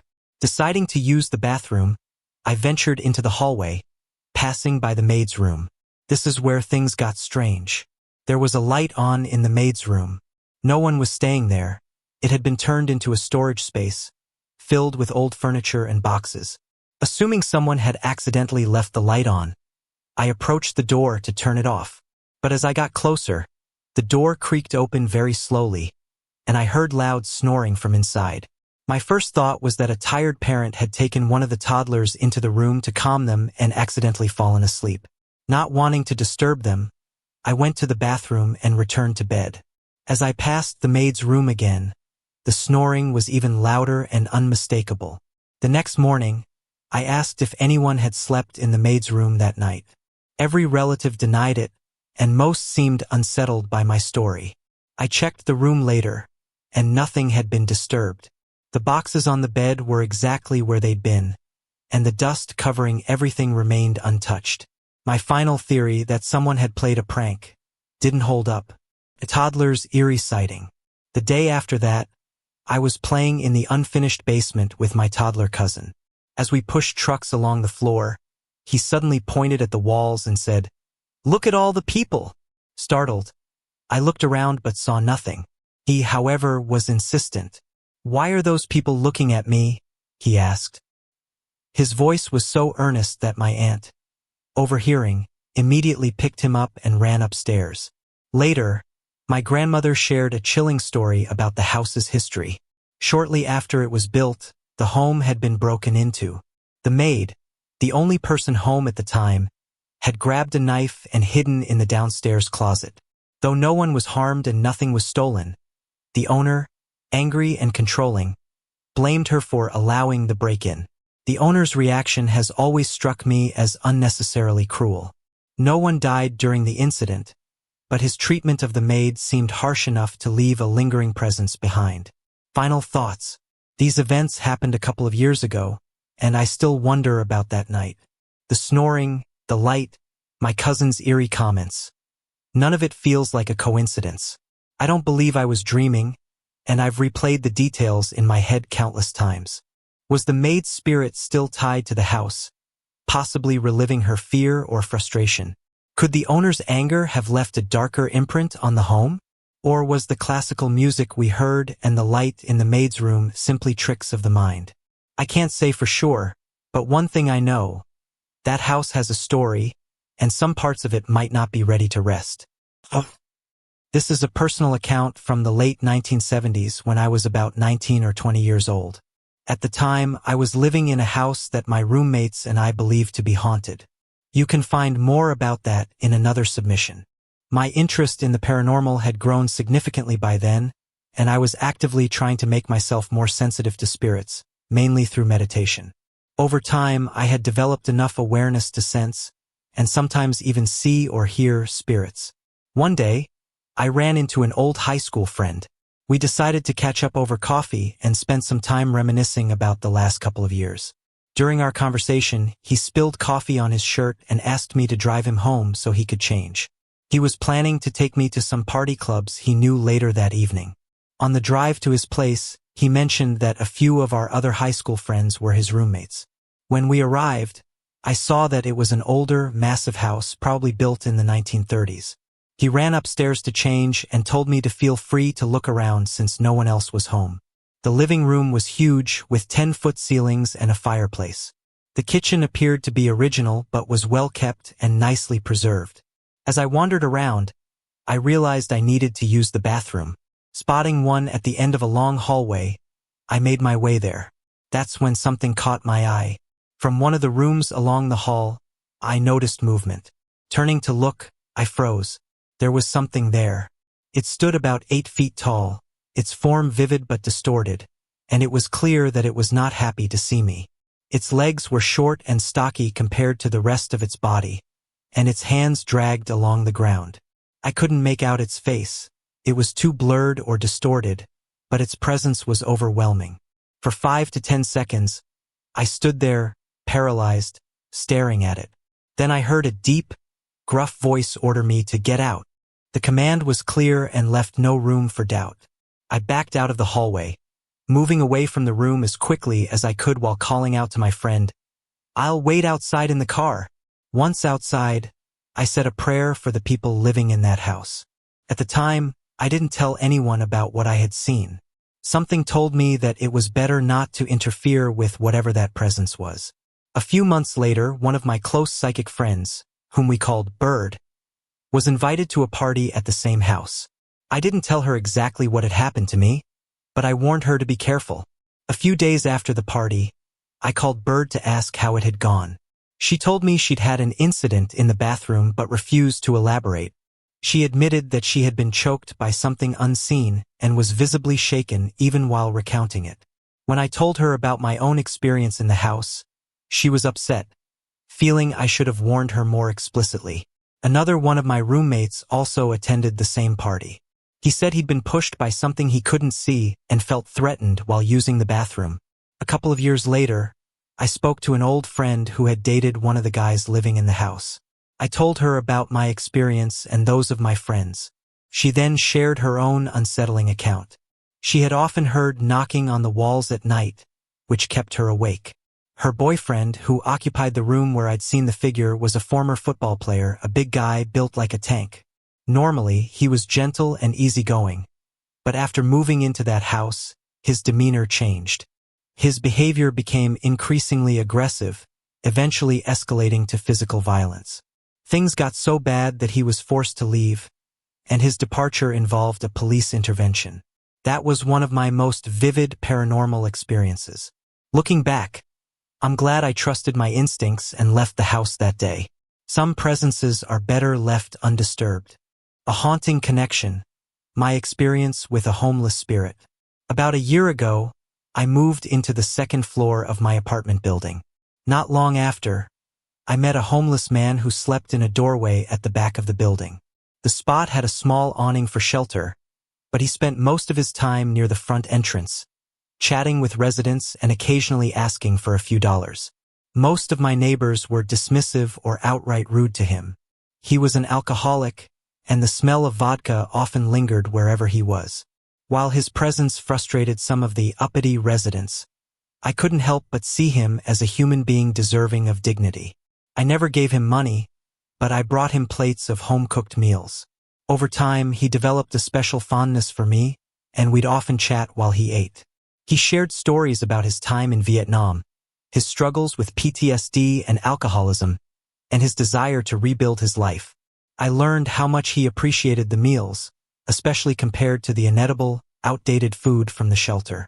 One night, as he ate my chicken tikka masala, he said, "You know, you're probably keeping me alive." The night everything changed. One night, after a late hangout with friends, we stood outside the building, laughing and talking. The building's large windows let us see the entire lobby, including the male bathroom.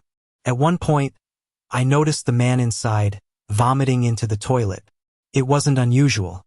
The security guards often let him in to use the bathroom, and his alcoholism frequently caused him to be sick. I explained his situation to my friend Craig, defending him against Craig's initial judgment. Craig eventually softened, but as I was finishing my story, he suddenly went pale.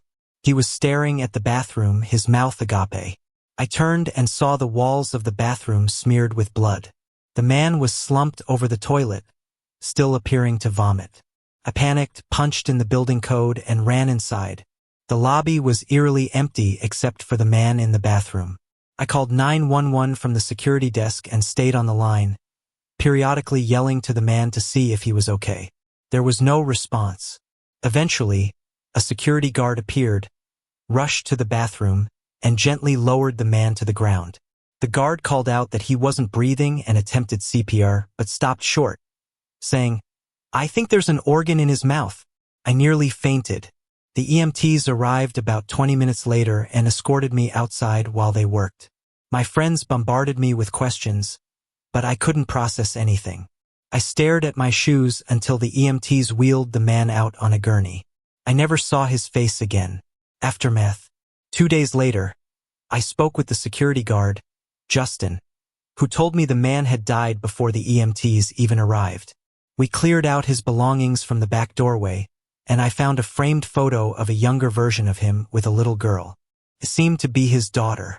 Justin also found a journal among his belongings. Though I felt it was too personal to read, Justin flipped through it and found several passages about me. He had written about the meals I brought, saying they made him feel like a king. He wrote about how he longed for sobriety but didn't know how to get there. I broke down in tears, thinking about the list of local treatment centers I had printed a week earlier but forgotten to give him. The activity begins. About 3 weeks after his death, strange things started happening. The public-style bathrooms on each floor, directly above the lobby bathrooms where he died, became the epicenter of these occurrences. One day, while using a stall, the door began rattling violently. The ground and stall walls stayed still, so it wasn't an earthquake. I looked under the door for feet but saw nothing. After quickly finishing, I ran out into the hall. It was empty. A week later, I heard a toilet flush in the same bathroom. When I checked, no one was there. Another time, while sitting on a toilet, it flushed beneath me. Startled, I ran to maintenance, but they found no issues with the plumbing. Then the activity moved to my apartment. Late one night, I was awoken by loud creak bang, noises coming from the kitchen. I discovered my cupboard door opening and slamming shut on its own. Annoyed, I yelled, "Knock it off! A girl needs her sleep." The banging stopped, and I went back to bed. Connection through lights. Eventually, I realized the activity coincided with the man's death. I began to suspect his spirit might be lingering. One day, standing in my living room, I decided to test the theory. I said aloud, "If you're the man I used to bring food to, turn the lights on." I waited a minute, feeling silly, and started to walk away. Just then, the lights flicked on. Felt like confirmation. Since then, I've asked questions, and he sometimes responds using the lights, seeking help. I don't believe the spirit is malicious, but he seems angry. Maybe it's my own guilt for not helping him more, or maybe he's frustrated by his anonymity and death. I never learned his name, nor did I tell him mine. I don't know how to contact his daughter, who probably doesn't even know he's passed. I want to help him find peace. I don't think he's a negative presence, but his activity, flushing toilets, flicking lights, waking me up, suggests he's not at rest. Does anyone know how to help spirits move on? I'd also like to find out who he was, if possible. Does anyone have advice for locating records of someone who died as a John Doe? This man fought for our country, yet he's been forgotten. I want to give him the dignity he deserves in death, even if I couldn't do enough for him in life. Any help would mean the world to me. I woke with such a start that my body bolted upright before I even realized what was happening. An overwhelming feeling washed over me. Someone was watching me. My heart pounded as my blurry, sleep-heavy eyes scanned the room, searching the shadows around my bed. For a moment, I thought it might just be my imagination, but then I froze. Standing at the foot of my bed was a figure. The sight sent a cold stab of fear straight to my gut. Panicking, I reached out toward my bedside table, fumbling in the dark for my glasses. Without them or my contact lenses, I couldn't be sure if what I was seeing was real or just an illusion. Maybe it was my bathrobe dangling innocently from the tall post at the end of my bed. My fingers brushed the edge of my glasses for just an instant before they slipped from my grasp and spun across the wooden floor. So much for that plan. With no other choice, I squinted into the darkness, straining to focus and make sense of the figure before me. As I concentrated, I began to make out the form of a woman. She was wearing a brightly flowered dress with a tattered brown work coat layered over it. The kind of coat that instantly reminded me of the ones we used to wear on the family farm when I was a child. She stood still, staring at me, her head tilted slightly to one side. My heart thundered in my chest, the sound echoing in my ears. Then, I noticed something that caught me off guard. Her warm, soft smile. Squinting harder, I studied her face. There was something familiar about her, though I couldn't immediately place it. My mind raced, flipping through memories as if I could find her name hidden in the pages of my past. And then it hit me. My breath caught in my throat. Oh my God, it's my mother. I hadn't recognized her at first, perhaps because she didn't look like she had when I last saw her. She wasn't pale, frail, or ravaged by the cancer that had claimed her body when she was just 30 years old. Instead, she looked youthful, vibrant, and full of love, the way she had been before the illness slowly took her, one painful day at a time. It had been 22 years since she passed. I was just a child then, and now I was the same age she had been when she died. But there she was, standing at the foot of my bed, her presence so real, so undeniable. This moment wasn't a dream or my imagination. I truly believe she came to me that night. At that point in my life, I was struggling through terrible circumstances, and I believe my mother returned to intervene. This experience stayed with me and ultimately inspired me to write a book about it.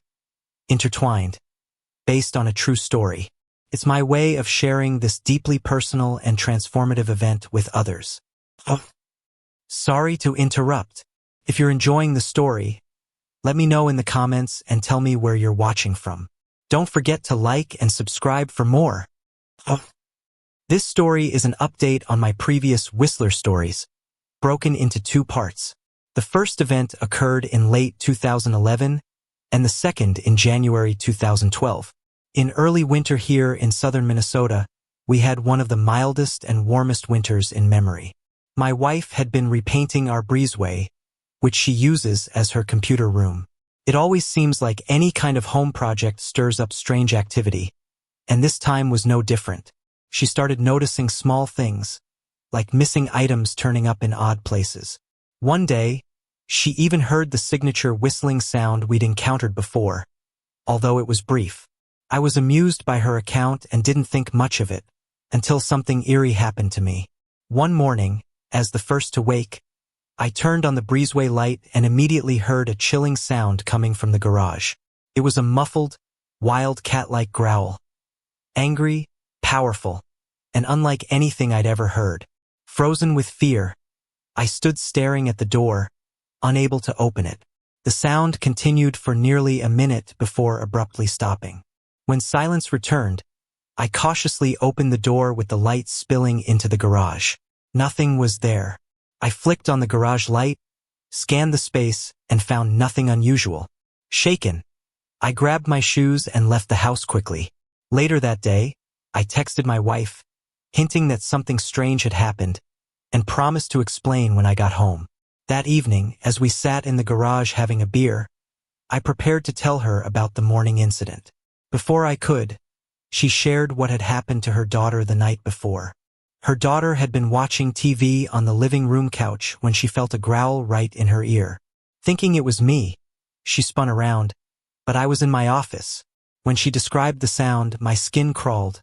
It matched exactly what I had heard in the garage. I told my wife about my experience, and she looked just as stunned as I felt. We couldn't explain it. We later heard reports of cougar sightings in the area and speculated that maybe one had been outside the garage door, disturbed by the light. But the growl in her daughter's ear? That only added to the mystery. The second event happened in late January. A friend had come over for beers and to fix our smoke alarm. After he left and it had grown dark, my wife and I were sitting in the living room. She was across from me, and I had a clear view of the kitchen. We were alone in the house, and no one was in the kitchen.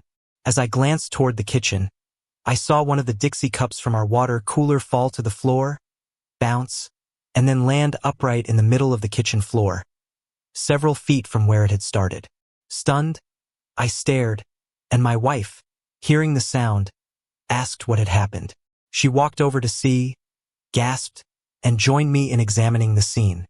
There, perfectly upright, was the Dixie cup, smack in the center of the wooden floor. Curious, I recreated the situation. I placed another Dixie cup on the cooler, flicked it off lightly, and watched it tumble.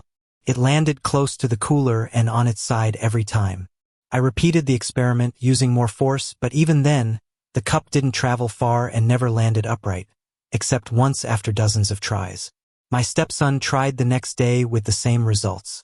The original cup's distance and perfect landing were almost impossible to replicate. We laughed, speculating that it was the playful work of the Whistler again. To preserve the moment, we left the cup in place that night and took a picture with our cell phone. Later, friends arrived and immediately asked, "Why is there a Dixie cup in the middle of the floor?" We laughed, explaining the story, and our ever-curious black lab walked over and picked it up. Since then, nothing significant has happened. But I can't help wondering if the Whistler will visit us again. For now, these harmless pranks remain an amusing mystery. I'll be sure to share any future updates about this mischievous presence.